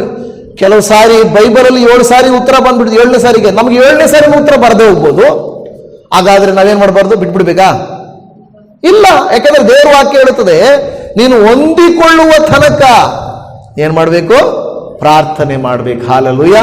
ಬಟ್ ಅದು 2ನೇ ವಿಷಯ. 3ನೇ ವಿಷಯ, ದೇವರು ಮೌನವಾಗಿದ್ದಾರೆಂದರೆ ಆತನು ನಿಮ್ಮನ್ನ ಹತ್ತಿರಕ್ಕೆ ಕರೆಯುತ್ತಾ ಇದ್ದಾನೆ. ಹಾಲೆಲೂಯಾ. ದೇವರು ಮೌನವಾಗಿದ್ದಾರೆ ಅಂದ್ರೆ ಏನ್ ಮಾಡ್ತಾ ಇದ್ದಾನೆ? ಆತನು ಹತ್ತಿರಕ್ಕೆ ಕರೀತಾ ಇದ್ದಾನೆ. ನಾವು ಹೇಗೆ ಗೊತ್ತಾ? ಮನುಷ್ಯರ ಸ್ವಭಾವ ಹೇಗೆ ಗೊತ್ತಾ? ಎಲ್ಲ ನಮ್ಮ ಹತ್ತಿರಕ್ಕೆ ಬರಬೇಕು. ಎಲ್ಲ ಯಾವಾಗಲೂ ದೇವರೇ ನಮಗೆ ಕೊಡಬೇಕು ಅಲ್ವಾ? ದೇವರೇ ಆರೋಗ್ಯ ಕೊಡಪ್ಪ, ಹಣ ಕೊಡಪ್ಪ, ಮಕ್ಕಳಿಗೆ ವಿದ್ಯಾಭ್ಯಾಸಕ್ಕೆ ಸಹಾಯ ಮಾಡಪ್ಪ, ನನ್ನ ಕುಟುಂಬನ ಕಾಪಾಡು, ಕೊಡು ಕೊಡು ಕೊಡು ಕೊಡು. ನಮ್ಮ ಪ್ರಾರ್ಥನೆಯಲ್ಲಿ ಎಷ್ಟು ಕೊಡು ಇರುತ್ತೆ ಅಲ್ವಾ? ದೇವರೇ ಶಾಂತಿ ಕೊಡು ಸ್ವಾಮಿ, ಸಮಾಧಾನ ಕೊಡು, ಆರೋಗ್ಯ ಕೊಡು, ಹಣ ಕೊಡು, ಆಶೀರ್ವಾದ ಕೊಡು, ಎಲ್ಲ ಕೊಡು ಕೊಡು ಕೊಡು ಕೊಡು ಕೊಡು. ಮತ್ತೆ ದೇವ್ರಿಗೆ ಏನು ಕೊಡ್ತಾ ಇದೀವಿ ನಾವು? ಹಂಗಾಗಲ್ಲ ಅಲ್ವಾ? ಮನುಷ್ಯರ ನೋಡಿ, ಮನುಷ್ಯರ ಸ್ವಭಾವ ಏನಂದ್ರೆ ಯಾವಾಗಲೂ ಬೇರೆಯವರು ಏನು ಕೊಡ್ತಾರೆ ಅನ್ನೋದೇ ನೋಡ್ತಾ ಇರ್ತಾರೆ ಅಲ್ವಾ? ಮನುಷ್ಯರ ಸಾಧಾರಣ ಸ್ವಭಾವ, ಏನು ಕೊಡ್ತಾರೆ, ಅವ್ರೇನು ಕೊಡ್ತಾರೆ, ನಮಗೆ ಏನು ಕೊಡ್ತಾರೆ, ನಾವು ಏನು ಕೊಡಬೇಕು ಅಂತ ಯೋಚನೆ ಮಾಡಲ್ಲ ಅಲ್ವಾ? ಮದುವೆಗಳಿಗೆ ಹೋಗ್ಬೇಕಾದ್ರೆ ಇವಾಗ ಕಡಿಮೆನೆ. ಮೊದಲು ನನಗೆ ಜ್ಞಾಪಕ ಇದೆ, ನಮ್ಮ ಮನೆಯಲ್ಲಿ ದೊಡ್ಡವರು ನನ್ನ ಕೇಳ್ತಾ ಇದ್ರು, ಆ ಬುಕ್ ಎತ್ಕೊಂಡ್ ಬಾ ಅನ್ನೋರು. ಯಾವ ಬುಕ್ಕು? ಮದುವೆಗೆ ಮೊಯ್ ಬರೆದಿರ್ತಾರೆ ನೋಡು ಆ ಬುಕ್ಕು, ಹೌದು. ಅವ್ರಿಗೆ ಅಷ್ಟು ಓದಕ್ಕೆ ಗೊತ್ತಾಗಲ್ಲ, ಅದರಲ್ಲಿ ಇಂಥವ್ರ ಹೆಸರು ನೋಡು, ಅಂಥವ್ರ ಹೆಸರು ಹುಡುಕಿ ಇದೆ. ಎಷ್ಟು ಕೊಟ್ಟಿದ್ದಾರೆ ನೋಡು? 100 ರೂಪಾಯಿ. 100 ರೂಪಾಯಾ? ಸರಿ ಬಿಡು. ಏನಕ್ಕೆ ಅಂತ ಕೇಳಿದ್ರೆ, ಅಲ್ಲ ಅವ್ರು 100 ರೂಪಾಯಿ ಮೊಯ್ ಕೊಟ್ಟಿದ್ದಾರಲ್ಲ, ನಾವು 100 ರೂಪಾಯಿ ಕೊಡ್ಬೇಕಲ್ಲ ಅಂತ. ಅಂದ್ರೆ ಅದ್ರ ಅರ್ಥ ಏನು? ಅವ್ರು ನಮ್ಗೆ ಇಷ್ಟು ಮಾಡಿದ್ದಾರೆ, ಬುಕ್ಕಲ್ಲಿದೆ. ಇವಾಗ ಸ್ವಲ್ಪ ಕಡಿಮೆ, ಅವಾಗ ಎಲ್ಲ 100 ರೂಪಾಯಿ ಅಂದ್ರೆ ಅದು ಜಾಸ್ತಿ. ಅವಾಗ 100 ರೂಪಾಯಿ ಹಾಕೋರ, 100 ರೂಪಾಯಿ ಹಾಕಂದ್ರೆ 101 ರೂಪಾಯಿ, ಅದೇನೋ ಅದು ಒಂದು ರೂಪಾಯಿ ಸೇರಿಸ್ಕೊಡೋದು ಒಂದಿದೆ. ಓಕೆ, 101 ರೂಪಾಯಿ. ಓಕೆ, 101 ರೂಪಾಯಿ, 501 ರೂಪಾಯಿ. ಆ ಕಾಲದಲ್ಲಿ 501 ರೂಪಾಯಿ ನೋಡೋದೇ ಕಷ್ಟ ಬಿಡ್ರಿ. 501 ರೂಪಾಯಿ ಇದ್ರೆ ಅವಾಗ ಒಂದೊಳ್ಳೆ ದೊಡ್ಡ ದುಡ್ಡು. ಚಿಕ್ಕವ್ರು, ನಾನೊಂದೆಲ್ಲ ಸಣ್ಣವರಿದ್ದಾಗ. ಈಗ ಅದರ ಅರ್ಥ ಅಲ್ಲಿ ಹೇಳುತ್ತಿರುವುದೇನೆಂದ್ರೆ, ನಾವು ನೋಡ್ತಾ ಇದ್ದೇವೆ, ನಾವು ಏನು ಕೊಡ್ತಾರೆ ಇಲ್ಲ ಎಷ್ಟು ಕೊಡ್ಬೇಕು ಅಷ್ಟೇ. ಅವ್ರು 101 ಕೊಟ್ಟವ್ರೆ, ಇವಾಗ ದಿನ ಕಳೆದೋಗೈತೆ, ಒಂದು 151 ರೂಪಾಯಿ ಕೊಡೋಣ ಬಿಡು ಅಂತಾರ. ಇಲ್ಲ, ಅವ್ರು 101 ರೂಪಾಯಿ ಕೊಟ್ಟವ್ರೆ, ನಾವು 101 ಕೊಡ್ಬೇಕು. ಯಾಕಂದ್ರೆ ಜಾಸ್ತಿ ಕೊಡೋಕೆ ನಮಗೆ ಇಷ್ಟ ಆಗಲ್ಲ. ಆದ್ರೆ ಅವ್ರು ಕೊಟ್ಟಿದ್ದಿದ್ರೆ ಯಾಕಪ್ಪ 501 ರೂಪಾಯಿ ಕೊಟ್ಟೆ, 101 ರೂಪಾಯಿ ಕೊಡ್ಬೋದಾಗಿತ್ತಲ್ಲ ಅಂತಾರ? ಅನ್ನಲ್ಲ. 501 ಕೊಟ್ಟಿದ್ರೆ ಒಳ್ಳೇದಪ್ಪ, ನೀನು 501 ಕೊಟ್ಟಿದೀಯಾ ಅಂತ ಖುಷಿ ಪಡ್ತಾರೆ. ಈಗ ದೇವರು ನಮಗೆ ಏನು ಹೇಳ್ತಾ ಇದ್ದಾರೆ ಗೊತ್ತಾ? ನಾನು ನಿನಗೆ ಏನಾದರೂ ಕೊಡಬೇಕಾದ್ರೆ, ನಿನಗೆ ಆಶೀರ್ವಾದ ಮಾಡಬೇಕಾದ್ರೆ, ನೀನು ಎಲ್ಲೋ ದೂರವಾಗಿದ್ರೆ ನಾನು ಹೆಂಗ್ ಕೊಡ್ಲಿ ಅಲ್ವಾ? ಈಗ ಉದಾಹರಣೆಗೆ, ದೇವರು ನನ್ನ ಬಳಿಗೆ ಬನ್ನಿರಿ, ನನ್ನ ವಾಕ್ಯಗಳನ್ನ ಕೇಳಿರಿ, ನನ್ನ ಆಲಯಕ್ಕೆ ಬಂದು ಪ್ರಾರ್ಥಿಸಿರಿ ಅಂತ ಹೇಳ್ತಾರೆ. ನೀನು ಬಂದು ನನ್ನ ಆಲಯದಲ್ಲಿ ಇದ್ದು ನೀನು ಪ್ರಾರ್ಥಿಸಿ, ವಾಕ್ಯ ಧ್ಯಾನಿಸಿ, ನನ್ನ ಮಾತಿನಂತೆ ನೀನು ನಡೆದುಕೊಂಡ್ರೆ ನಾನು ನಿನಗೇನು ಮಾಡ್ತೀನಿ? ಆಶೀರ್ವಾದ ಮಾಡ್ತೀನಿ. ಆದರೆ ನಾವೆಂಗ್ ಗೊತ್ತಾ? ನನಗೆ ಗೊತ್ತಿರೋ ಹೇಳಿದಾರೆ, ಮೊದಲ ಸಭೆಯಲ್ಲಿ ನಾನು ಆಂಧ್ರದಲ್ಲಿ ಸೇವೆ ಮಾಡ್ತಾ ಇದ್ದಾಗ ಭಾನುವಾರನೂ ಕೂಡ ಅವ್ರು ಏನು ಮಾಡ್ತಾ ಇದ್ರು? ಕೂಲಿಗೆ ಹೋಗ್ತಾ ಇದ್ರು. ಆವಾಗ ನಾನೊಂದು ದಿವಸ ಅವ್ರನ್ನ ಕೇಳಿದೆ, ನೀವು ಯಾಕೆ ಕೂಲಿಗೆ ಹೋಗ್ತಾ ಇದ್ದೀರಾ? ಅಯ್ಯೋ ಪಾಸ್ಟರ್ ಅವರೇ, ಭಾನುವಾರ ಆದ್ರೂ ಹೋದ್ರೆ ಏನೋ ಮಕ್ಕಳಿಗೆ ಮನೆಗೆ ಏನೋ ಖರ್ಚಿಗಾಗುತ್ತೆ ಅಂತ ಹೋಗ್ತಾ ಇದ್ದೀವಿ ಅಂತ ಹೇಳಿದೆ. ನಾನು ಅವ್ರಿಗೆ ಹೇಳಿದೆ, ನೋಡಿಮ್ಮ, ನೀವೆಷ್ಟು ದುಡಿದ್ರು, ಎಷ್ಟು ಪ್ರಯಾಸ ಪಟ್ಟರು, ಎಲ್ಲೋ ಒಂದು ಕಡೆ ಮಕ್ಕಳಿಗೆ ಹುಷಾರಿಲ್ದಿರನೋ, ಮನೆಯಲ್ಲಿ ಏನು ಇಲ್ದಿರನೋ, ಎಲ್ಲೋ ಕಳ್ಕೊಳ್ಳೋದು ಏನೋ ಮಾಡ್ತೀರಾ. ದೇವರಿಗೋಸ್ಕರ ಆ ಸಮಯನ ವಿನಿಯೋಗಿಸಿರಿ. ನಿಮಗೆ ದೇವರಿಗಾಗಿ ನೀವು ತ್ಯಾಗ ಮಾಡಿದ್ದರಿಂದ ನಿಮಗಾಗಿ ಆತನು ತ್ಯಾಗ ಮಾಡ್ತಾನೆ. ಹಾಲೆಲೂಯಾ. ಹೌದಾ ಇಲ್ವಾ? ನಾವು ನಿಜವಾಗಿಯೂ ದೇವರೇ, ನಿಜವಾಗಿ ನಿನಗೋಸ್ಕರವಾಗಿ ನಾನು ಇವತ್ತು ಆಲಯಕ್ಕೆ ಬಂದಿದ್ದೇನೆ. ನನಗೆ ಆಪ್ಷನ್ಸ್ ಬೇರೆ ಇದ್ವು. ಸೈತಾನನು ಕೆಲಸಕ್ಕೆ ಕರೆದ. ಕೆಲವು ಸಾರಿ ನಾನು ಹೇಳ್ತಾ ಇರ್ತೀನಲ್ವಾ, ಭಾನುವಾರನೇ ಎಲ್ಲ ಮೀಟಿಂಗ್ಸ್ ಇಡ್ತಾರೆ, ನಾಮಕರಣ ಇಡ್ತಾರೆ, ಬರ್ತ್ಡೇ ಇಡ್ತಾರೆ, ಮದುವೆ ಇಡ್ತಾರೆ, ನೆಂಟರ ಮನೆಗಳಿಗೆ ಹೋಗಿಡ್ತಾರೆ, ಮನೆಗಳಲ್ಲಿ ರಾಶಿ ರಾಶಿ ಬಟ್ಟೆಗಳಿರ್ತವೆ, ಮನೆ ಕ್ಲೀನ್ ಮಾಡೋದಿರ್ತದೆ, ಎಲ್ಲ ಭಾನುವಾರನೇ ಬೀಳ್ತವೆ ಅಲ್ವಾ? ಸೈತಾನ್ ದೇವರ ಹತ್ರಕ್ಕೆ ಹೋಗಕ್ಕೆ ಬಿಡಲ್ಲ. ಆದರೆ ದೇವರು ಹೇಳ್ತಾನೆ, ದೇವರು ಯಾಕೆ ಮೌನವಾಗಿದ್ದಾನಂದ್ರೆ, ನೀನು ದೇವರ ಬಳಿಗೆ ಬರಬೇಕು. ಹಾಲೆಲೂಯಾ. ನೋಡಿ, ಅದಕ್ಕೆ ಮತ್ತಾಯ 11:28 ದೇವರ ವಾಕ್ಯ ಹೇಳುತ್ತದೆ, ಎಲೈ ಕಷ್ಟಪಡುವವರೇ, ಹೊರೆ ಹೊತ್ತವರೇ, ನೀವೆಲ್ಲರೂ ನನ್ನ ಬಳಿಗೆ ಬನ್ನಿರಿ ಎಂದು ದೇವರು ಕೇಳ್ತಾ ಇದ್ದಾನೆ. ದೇವರು ನಮ್ಮನ್ನ ನನ್ನ ಬಳಿಗೆ ಬನ್ನಿರಿ. ಆದರೆ ನಾವೇನ್ ಮಾಡ್ತೀವಿ ಗೊತ್ತಾ? ಅಯ್ಯೋ, ಸ್ವಲ್ಪ ದುಡಿಯೋಣ, ಸ್ವಲ್ಪ ಕಷ್ಟಪಡೋಣ, ಮನೆ ಕೆಲಸ ಮಾಡ್ಕೊಳ್ಳೋಣ. ದೇವ ಜನವೇ, ಮಾಡ್ಕೋಬೇಡ್ರಿ ಅಂತ ದೇವರು ವಾಕ್ಯ ಹೇಳ್ತಾ ಇಲ್ಲ. ಆದರೆ ದೇವರ ಸಮಯವನ್ನ, ದೇವರ ಸಮ್ಮುಖವನ್ನ, ದೇವರ ಪ್ರಸನ್ನತೆಯನ್ನು ನಾವು ಎದುರು ನೋಡಬೇಕು. ಆವಾಗ ನಿಮ್ಮ ಕುಟುಂಬದಲ್ಲಿ ದೇವರು ಆರೋಗ್ಯವನ್ನುಂಟು ಮಾಡುತ್ತಾರೆ, ನಿಮ್ಮ ಸ್ವಲ್ಪವನ್ನ ಅಧಿಕ ಮಾಡ್ತಾರೆ, ನಿಮ್ಮ ಸಮಾಧಾನವನ್ನ ಹೆಚ್ಚಿಸುತ್ತಾರೆ. ನೀವು ಸಮ್ಮುಖದಲ್ಲಿ, ದೇವರ ಸಮ್ಮುಖದಲ್ಲಿ ಇದ್ದು ನೋಡ್ರಿ, ದೇವರಲ್ಲಿ ಇದ್ದು ನೋಡ್ರಿ. ದೇವರು ನೀವು ಹೊರಗೆ ದುಡಿದಿರುವುದಕ್ಕಿಂತಲೂ ಹೆಚ್ಚಿನ ದಯೆಯನ್ನ ದೇವರು ನಿಮಗೆ ತೋರಿಸಿಕೊಡುತ್ತಾರೆ. ಹಾಲೆಲೂಯಾ. ದೇವರಿಗೆ ಸ್ತೋತ್ರ. ಕಾರ್ಯವನ್ನ ದೇವರು ಮಾಡೇ ಮಾಡ್ತಾರೆ ಎಂಬುದಾಗಿ ನಾವು ನಂಬಬೇಕು. ಕೀರ್ತನೆಗಳಲ್ಲಿ 27ನೇ ಕೀರ್ತನೆ 14ನೇ ವಚನ ಹೇಳುತ್ತದೆ, ಯೆಹೋವನನ್ನು ನಿರೀಕ್ಷಿಸಿಕೊಂಡಿರು, ದೃಢವಾಗಿರು, ನಿನ್ನ ಹೃದಯವು ಧೈರ್ಯದಿಂದಿರಲಿ, ಯೆಹೋವನನ್ನು ನಿರೀಕ್ಷಿಸಿಕೊಂಡೇ ಇರು. ಹಾಲೆಲೂಯಾ. ದೇವರು ಉತ್ತರ ನೀಡಲು ತಡ ಮಾಡಬಹುದು, ಆದರೆ ಆತನು ನಿಮ್ಮನ್ನ ತನ್ನ ಬಳಿಗೆ ಕರೆಯುತ್ತಾ ಇದ್ದಾನೆ. ಕೆಲವು ಸಾರಿ ನಮ್ಮನ್ನ ಯಾರಾದರೂ ಕರೀತಾರ ಅಂತ ತಿಳ್ಕೊಳ್ಳಿ. ಚಿಕ್ಕ ವಯಸ್ಸಲ್ಲಿ ನಮ್ಮನ್ನ ಕರೀತಾ ಇದ್ರು, ಅಪ್ಪ ಹುಡುಗ ಬಾರ ಇಲ್ಲಿ, ಏನೋ ಒಂದು ಕೊಡ್ತೀನಿ ಬಾರ ಅನ್ನೋರು. ಇದು ನಿಜವಾಗಿ ನಡೆದಿರೋದು, ಸುಳ್ಳಲ್ಲ, ಬಾರೋ ಅನ್ನೋದು. ನಾವೇನು ಮಾಡಿದ್ರು ಆವಾಗ ಈಗಿನ ಕಾಲ ಥರ ಅಲ್ಲ, ನಾವು ಚಿಕ್ಕ ವಯಸ್ಸಲ್ಲಿದ್ದಾಗ ಬಾರೋ ಅಂದ್ಬಿಟ್ಟು ಏನೇಣ ಅಂದರೆ ನಿನಗೇನೋ ಒಂದು ಕೊಡ್ತೀನಿ, ಈಗ ಇದೆಲ್ಲ ಎತ್ತಾಕಪ್ಪ ಅನ್ನೋದು. ಕೆಲಸ ಫ್ರೀ ಎಲ್ಲ. ನಾನು ಏನೋ ದೊಡ್ಡವ್ರು ಹೇಳೋರಲ್ಲ, ಎತ್ತಾಕೋಣ ಅಂತ ಅದೇ ಎಲ್ಲ ಕಟ್ಟಿಗೆ ಏನಾದರೂ ವಸ್ತುಗಳಿದೆ ಎತ್ತಾಕ್ಬಿಡೋದು. ಎತ್ತಾಕ್ಬಿಟ್ಟಿದ್ದಲ್ವ ಎಲ್ಲ ಕೆಲಸ ಆದ್ಮೇಲೆ ಎತ್ತಾಕ್ಬಿಟ್ಟಿನಾ, ಹಾಂ ಸರಿ, ಆಮೇಲೆ ಸ್ವಲ್ಪ ಬಿಟ್ಕೊಂಡು ಬಾ ಅನ್ನೋದು. ನಾವು ಇದೇನಪ್ಪ ಓಕೆ, ಏನೋ ನಮಗೇನು ಅಷ್ಟು ಬುದ್ಧಿ ಓಡ್ತಾ ಇಲ್ಲ. ಆಮೇಲೆ ಬಾಂಧವರಲ್ಲ ಸರಿ ಬಿಡು ಅಂತ ಹೇಳ್ಬಿಟ್ಟು ಇನ್ನು ಸ್ವಲ್ಪ ಹೊತ್ತು ಆದ್ಮೇಲೆ ತಿರುಗೋಗೋದು. ಆಮೇಲೆ ಹೋದ್ರೆ ಇನ್ನೇನೋ ಕೆಲಸ ಮಾಡಿಸ್ಕೊಳ್ಳೋರು. ಕೆಲಸ ಮಾಡಿಸ್ಕೊಂಡು ಅವ್ರ ಮನೇಲಿ ಏನಾದರೂ ಈ ಸ್ವಲ್ಪ ಬಾಡೋಗಿರೋ ಬಾಳೆಹಣ್ಣು ಅಲ್ವಾ, ಚೇಪೆಕಾಯಿ, ಇನ್ನೇನಾದ್ರೂ ತಿಂಡಿ ಉಳಿದೋಗಿರ್ತದೆ ನೋಡಿ, ಇನ್ನೇನು ಫ್ರೆಶ್ ಆಗಿರೋದು ಕೊಡಲ್ಲ, ಉಳಿದೋಗಿರೋ ತಿಂಡಿ ನಮ್ಗೆ ಕೊಡೋದು. ಆವಾಗ ನಮಗೇನು ಅನಿಸೋದು, ಅದೇ ನಮಗೆ ಒಳ್ಳೇದು, ಟೇಸ್ಟ್ ಒಳ್ಳೇದು, ಬಿಡು ಚೆನ್ನಾಗಿದೆ ಅಂತ ತಿನ್ನೋರು ನಾವು.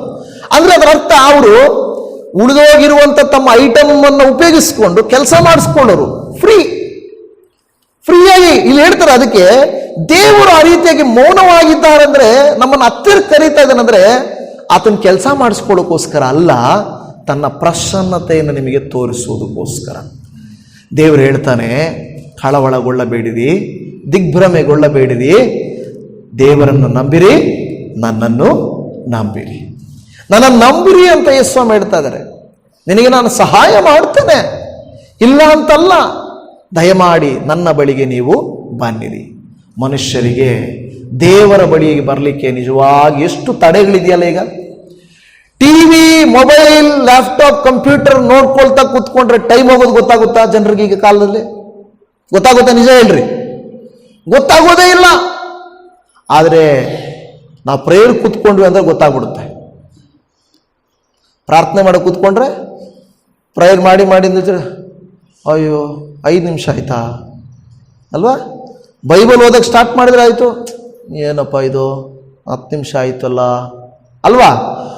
ಬೈಬಲ್ ಓದುವಾಗ ಟೈಮ್ ನೋಡ್ಕೊಂಡು ಹೋಗ್ತೀವಿ, ಪ್ರೇಯರ್ ಮಾಡುವಾಗ ಟೈಮ್ ಇಟ್ಕೊಂಡಿರ್ತೀವಿ, ಮೊಬೈಲ್ ನೋಡುವಾಗ ಟೈಮ್ ಇಟ್ಕೊಳ್ತೀವಾ? ಇಟ್ಕೊಬೇಕು ತಾನೆ? ಓಕೆ, ನೋಡ್ತಾ ಇದ್ದೀನಿ ಇವಾಗ ಒಂದು 11:30, ಒಂದು ಅರ್ಧ ಗಂಟೆ ನೋಡ್ಬಿಟ್ಟು ನಾನು ಫೋನು ಇಟ್ಬಿಡ್ತೀನಿ. ಅದು ಮನಸ್ಸು ತೀರ್ಮಾನ ಮಾಡ್ಕೊಬೇಕು, ಅರ್ಧ ಗಂಟೆ ನೋಡ್ತೀನಿ ಆಮೇಲೆ ಇಟ್ಬಿಡ್ತೀನಿ. ಅರ್ಧ ಗಂಟೆ ಆದ್ಮೇಲೆ ನಾವೇನ್ ಮಾಡ್ಬೇಕು? ಇಟ್ಬಿಡು. ಅರ್ಧ ಗಂಟೆ ಆಯ್ತು ಬಿಟ್ಬಿಡ್ಬೇಕು. ನೋಡಿ ಸೈತಾನ ಹೆಂಗ್ ಮಾಡ್ತಾನೆ, ಅವುಗಳಿಗೆ ಟೈಮ್ ಇಲ್ಲ, ದೇವರ ಕಾರ್ಯಗಳಿಗೆ ಮಾತ್ರ ಟೈಮ್ ಇಡ್ತೀವಿ.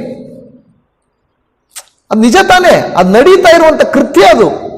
ಆದ್ರೆ ನಾವು ಆ ತೀರ್ಮಾನ ಮಾಡ್ಕೋಬೇಕು. ದೇವರ ಮುಂದೆ ಬಂದ್ರೆ, ಪ್ರಾರ್ಥನೆ ಮಾಡಕ್ ಬಂದ್ರೆ ಫೋನ್ ಬಂದ್ಬಿಡುತ್ತೆ, ರಿಂಗ್ ಆಗುತ್ತೆ. ಯಾವಾಗೂ ಫೋನ್ ಮಾಡದೇ ಇರೋರು ಅವಾಗ ಫೋನ್ ಮಾಡಕ್ ಬರ್ತಾರೆ ಅಲ್ವಾ? ನೀವು ಪ್ರೇಯರ್ ಕುತ್ಕೊಂಡು ನೋಡಿ, ನಿಜವಾಗಿ ಯಾರಾದ್ರೂ ಫೋನ್ ಮಾಡ್ತಾರೆ.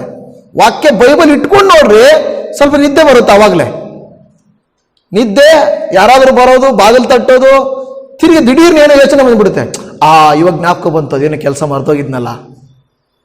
ಇದು ನಿಜ ಹೇಳ್ತಾ ಇದ್ದೀನಿ. ನಾವು ಪ್ರೇಯರ್ಗೆ ಕುತ್ಕೊಂಡು ಪ್ರಾರ್ಥನೆ ಮಾಡುವಾಗ ಅಯ್ಯಯ್ಯೋ ಮರ್ತೋಗ್ಬಿಟ್ಟಿದ್ದೆ, ಇವಾಗ ಜ್ಞಾಪಕ ಬಂತು. ಪ್ರೇಯರ್ ಟೈಮಲ್ಲೇ ಜ್ಞಾಪಕ ಕೊಡ್ತಾನೆ ಸೈತಾನ. ಅವಾಗ ಏನು ಮಾಡ್ಬಿಡ್ತೀವಿ, ನಾವು ಅಲ್ಲಿಂದ ಹೊರಟು ಹೋಗ್ತೇವೆ ನೋಡಿ. ಅದಕ್ಕೆ ಪ್ರಾರ್ಥನೆ ಮಾಡಬೇಕಾದ್ರೆ ಮೊಬೈಲ್ನ ಸೈಲೆಂಟಲ್ಲೋ ಇಲ್ಲ ಸೌಂಡ್ ಕಡಿಮೆ ಮಾಡಿ ಇಟ್ಬಿಡ್ಬೇಕು. ಯಾರಾದರೂ ಫೋನ್ ಮಾಡಲಿ ಏನಂತ ಇದೇನಾಗಲ್ಲ. ಸ್ವಲ್ಪ ಹೊತ್ತು ಪ್ರೇಯರ್ನಲ್ಲಿ ಏಕಾಗ್ರತೆಯನ್ನ ಇಟ್ಕೊಳ್ಬೇಕು. ಅದರ ಅರ್ಥ ದೇವರ ಹತ್ತಿರಕ್ಕೆ ಬರ್ರಿ ಅಂದ್ರೆ ಅದರ ಅರ್ಥ ಏನು? ಎಲ್ಲಿಗೋಗೋ ದೇವ್ರು ನೋಡ್ಕೊಂಡು ಪ್ರಾರ್ಥನೆಯಲ್ಲಿ ಹೋಗ್ಬೇಕು, ವಾಕ್ಯದಲ್ಲಿ ಹೋಗ್ಬೇಕು, ಆಲಯಕ್ಕೆ ಹೋಗ್ಬೇಕು. ಇದೇ ದೇವರ ಹತ್ತಿರಕ್ಕೆ ಬರೋದು. ಹಲ್ಲೆಲೂಯಾ. ಈಗ ಹೇಳ್ತದೆ, ನೀವೇನ್ ಮಾಡ್ಬೇಕು? ದೇವರ ವಾಕ್ಯ ಹೇಳ್ತದೆ, ನೀವು ಹತ್ತಿರಕ್ಕೆ ಬರಬೇಕು ಎಂದು ದೇವರು ಕೋರ್ಕೊಳ್ತಾರೆ. ಕೆಲವು ಸಾರಿ ನೋಡಿ, ತಂದೆ ತಾಯಿಗಳಿರ್ತಾರೆ, ದೂರದಲ್ಲಿ ಮಕ್ಕಳಿರ್ತಾರೆ. ಆ ಮಕ್ಕಳು ಅವ್ರ ಜೊತೆಯಲ್ಲಿ ಬಂದು ಕುತ್ಕೊಂಡ್ರೆ ಸಾಕು ಅಂತ ಆಸೆ ಪಡ್ತಾ ಇರ್ತಾರೆ. ಹೌದಾ ಇಲ್ವಾ? ಅವ್ರೇನು ಕೊಡಬೇಡ, ಅವ್ರೇನು ತರಬೇಡ, ಬಂದು ಸ್ವಲ್ಪ ಹೊತ್ತು ಅವರಲ್ಲಿ ಕುತ್ಕೊಂಡಿದ್ರೆ ಅವ್ರಿಗೆ ಎಷ್ಟು ಸಮಾಧಾನ ಆಗುತ್ತಲ್ವಾ? ಹೌದಾ ಇಲ್ವಾ? ನಾನು ಹೇಳಿ ಸರಿನಾ? ಸ್ವಲ್ಪ ಬರೀ ಅವರು ನಮ್ಮ ಹತ್ರ, ಅಪ್ಪ ಅಪ್ಪ ಅಮ್ಮಗೆ ನಾನು ಏನು ತಗೊಂಡು ಬಂದಿಲ್ಲ ಅಂದ್ರೂ ಪರವಾಗಿಲ್ಲ, ಬಂದು ಕುತ್ಕೊಂಡ್ರೆ ನೀನು ಸಾಕು. ದೇವರು ಕೂಡ ಅದೇ ರೀತಿಯಲ್ಲಿ ನಮ್ಮನ್ನು ಆಶಿಸ್ತಾ ಇರುವಂಥದ್ದು ಏನಂದ್ರೆ, ಮಕ್ಕಳೇ ನಾನು ಕೊಟ್ಟಿಲ್ಲ ಅಂತ ನನ್ನ ಹತ್ರಕ್ಕೆ ಬರೋದು ಬಿಟ್ಬಿಡ್ಬೇಡ್ರಿ. ನಾನು ಕೊಟ್ಟಿಲ್ಲ ಅಂದ್ರೂ ಬಂದು ನನ್ನ ಹತ್ರ ಕೂತ್ಕೊಳ್ರಿ. ಸಮಯ ಕಳೀರಿ, ನನ್ನೊಟ್ಟಿಗಿರ್ರಿ ಅಂತ ದೇವರು ಆಸೆ ಪಡ್ತಾ ಇದ್ದಾರೆ. ನಾಲ್ಕನೇದಾಗಿ ದೇವರು ಮೌನವಾಗಿದ್ದಾನೆಂದರೆ ಮುಖ್ಯವಾಗಿ ನಿಮ್ಮ ಪ್ರಾರ್ಥನೆ ಬದಲಾಗಬೇಕು. ದೇವರು ಮೌನವಾಗಿದ್ದಾನೆಂದ್ರೆ ಏನಾಗಬೇಕಂತೆ? ನಮ್ಮ ಪ್ರಾರ್ಥನೆ ಅಷ್ಟೇ. ಇದಂಥದ್ದು ಇದು ನಮ್ಮ ಪ್ರಾರ್ಥನೆ ಹೆಂಗ್ ಬದಲಾಗಬೇಕು? ಬೇರೆ ದೇವರ ವಾಕ್ಯ ಹೇಳುತ್ತದೆ, ಕೆಲವು ಸಾರಿ ನಾವು ಮಾಡುವಂತ ಪ್ರಾರ್ಥನೆಗಳು ಸ್ವಾರ್ಥವಾಗಿರುತ್ತವಂತೆ. ಕೆಲವು ಸಾರಿ ನಾವು ಮಾಡುವಂತ ಪ್ರಾರ್ಥನೆಗಳು ದ್ವೇಷಪೂರ್ವಕವಾಗಿರುತ್ತವೆ. ಕೆಲವು ಸಾರಿ ನಾವು ಪ್ರಾರ್ಥನೆ ಮಾಡುವಂತ ಪ್ರಾರ್ಥನೆಗಳು ಅಜ್ಞಾನದಿಂದ ಕೂಡಿರುತ್ತವೆ. ಅರ್ಥ ಆಯ್ತಾ? ನಿಮಗೆ ವಿವರಣೆ ಕೊಡಬೇಕಾ? ಸ್ವಾರ್ಥ ಅಂದ್ರೆ ಏನು? ಯಾವಾಗಲೂ ಒಬ್ಬನು ಹೋಗ್ಬಿಟ್ಟು ಪ್ರೇಯರ್ ಮಾಡ್ತಾನೆ ನೋಡಿ, ಪರಿಸಾಯನು ದೇವಾಲಯದಲ್ಲಿ ನಿಂತ್ಕೊಂಡು, ಆ ದೇವರೇ ನಾನು ದಶಂಭಾಗ ಕೊಡ್ತಾ ಇದ್ದೀನಿ, ನಾನು ಉಪವಾಸ ಮಾಡ್ತಾ ಇದ್ದೀನಿ, ನಾನು ಹಂಗ್ ಮಾಡ್ತಾ ಇದ್ದೀನಿ, ವೆರಿ ಗುಡ್, ತೊಂದರೆ ಇಲ್ಲ, ಸ್ತೋತ್ರ. ಆದ್ರೆ ಕೊನೆಗೆ ಇವನ್ ತರ ಅಲ್ಲ ಸ್ವಾಮಿ ನಾನು ಅಂದ್ಬಿಟ್ಟ. ಏನು ಇವನ್ ತರ ಅಲ್ಲ, ಅದು ಸ್ವಾರ್ಥ ಪ್ರಾರ್ಥನೆ ತಾನೆ. ನೀನ್ ಮಾಡ್ಕೊಂತ ಇದ್ದೆ, ನೀನ್ ಮಾಡ್ಕೊ. ಕೆಲವು ಸಾರಿ ನಾವೇನ್ ಅಂದ್ಕೊಳ್ತೇವೆ, ನಂತರ ಯಾರು ಪ್ರೇಯರ್ ಮಾಡಲ್ಲ, ನಂತರ ಯಾರು ವಾಕ್ಯ ಹೇಳಲ್ಲ, ನಂತರ ಯಾರು ದೇವರಿಗೆ, ನಂತರ ನೀನ್ ಚೆನ್ನಾಗಿರು, ಆದ್ರೆ ಇನ್ನೊಬ್ಬರನ್ನ ಹೋಲಿಕೆ ಮಾಡಿಕೊಂಡು ಸ್ವಾರ್ಥವಾಗಿ ಮಾಡಬೇಡ. ದೇವರೇ ಅವ್ರಿಗೆ ಕೊಡಬೇಡ, ನನಗೆ ಕೊಡಪ್ಪ ಅಲ್ವಾ? ಮಕ್ಕಳು ರ್ಯಾಂಕು, ದೇವರೇ ಯಾರಿಗೂ ಕ್ಲಾಸಲ್ಲಿ ಬರಬಾರ್ದು, ನನಗೆ ರ್ಯಾಂಕ್ ಕೊಡಪ್ಪ, ಅದು ಸ್ವಾರ್ಥ ತಾನೆ. ನೀನು ಓದಿ ನೀನು ಚೆನ್ನಾಗಿ ಬರೀ, ದೇವರು ಕೊಡ್ತಾನೆ. ರ್ಯಾಂಕ್ ಕೊಡೋದು ನೀನು ಕಷ್ಟಪಟ್ರೆ ನಿನಗೆ ಕೊಡ್ತಾನೆ. ಯಾರಿಗೂ ಕೊಡಬಾರ್ದು, ನನಗೆ ಕೊಡ್ಬೇಕು ದೇವ್ರೆ ಅಂದ್ರೆ. ಒಂದು 10 ಜನ ಇಂಟರ್ವ್ಯೂಗೆ ಹೋಗಿರ್ತಾರೆ, ದೇವ್ರೇ ಇಲ್ಲಿ ಬಂದಿರೋರು ಯಾರಿಗೂ ಕೆಲಸ ಸಿಗ್ಬಾರ್ದು, ನನಗೆ ಸಿಗ್ಬೇಕು ಅಲ್ವಾ? ನನಗೆ ಸಿಗ್ಬೇಕು ದೇವ್ರೆ, ಈ ಕೆಲಸ ನನಗೆ ಸಿಗ್ಬೇಕು. ಅಲ್ಲಿ ಹೋಗ್ಬಿಟ್ಟು ಕೂಟದಲ್ಲಿ ನಿಂತ್ಕೊಂಡಿರ್ತಾರೆ, ಒಬ್ಬ ದೊಡ್ಡ ಸೇವಕರು ಬಂದಿರ್ತಾರೆ, ದೇವ್ರೇ ಇವ್ರಿಗೆ ಎಲ್ರಿಗಿಂತ ಮುಂಚೆ ನನ್ನನ್ನೇ ಪಾಸ್ಟರ್ ಮಾತಾಡ್ಬೇಕು, ನನಗೇ ಪ್ರೇಯರ್ ಮಾಡ್ಬೇಕು ದೇವ್ರೆ. ದೇವ್ರು ಅಂದ್ಕೊಡ್ತೀನಿ, ಇದೆಂತ ಪ್ರೇಯರ್ ಇದು ಅಲ್ವಾ? ಸ್ವಾರ್ಥ ಪ್ರಾರ್ಥನೆ.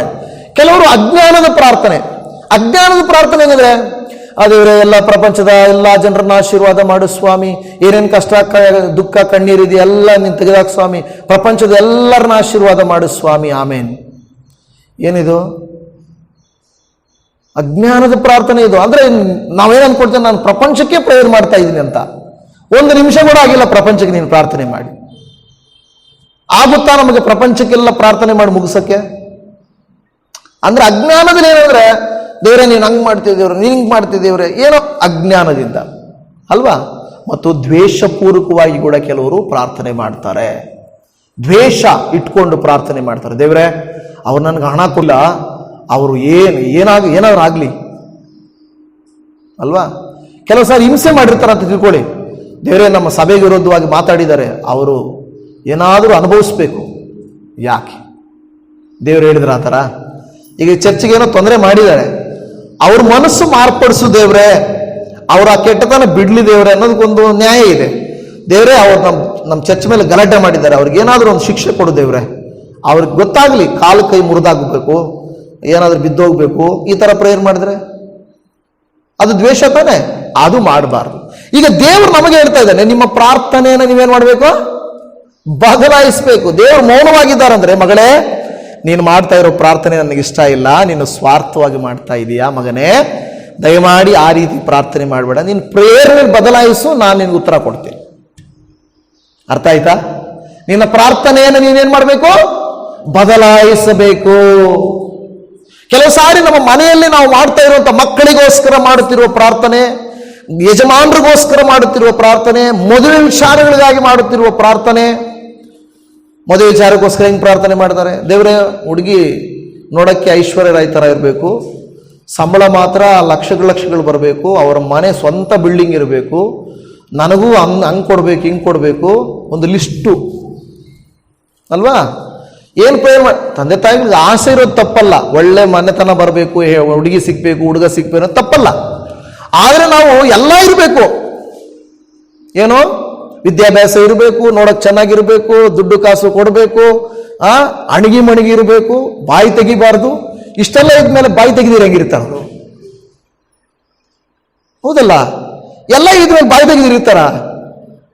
ಇಲ್ಲಿ ಬಂದ್ಬಿಟ್ಟು ಹೇಳ್ತಾರ, ನಾನೇನು ಹಂಗೇನು ಬೆಳೆದಿಲ್ಲ, ನಮ್ಮ ಮನೇಲಿ ಹಂಗಿದೆ, ನಮ್ಮ ಅಪ್ಪ ಹಿಂಗೆ, ನಮ್ಮ ಮನೇಲಿ ಹಿಂಗೆ, ನನಗೆ ಹಂಗಿತ್ತು, ಸ್ವಾತಂತ್ರ್ಯ ಇತ್ತು, ನೀವು ಮದುವೆ ಮಾಡ್ಕೊಂಬಂದು ಕಟ್ಟಾಕರ್ ನಾನು ಇರಕ್ಕೆ ಹಿಂಗೇನೋ ನನಗೇನು ಹಂಗೇನೋ ಅಂತಾರೆ.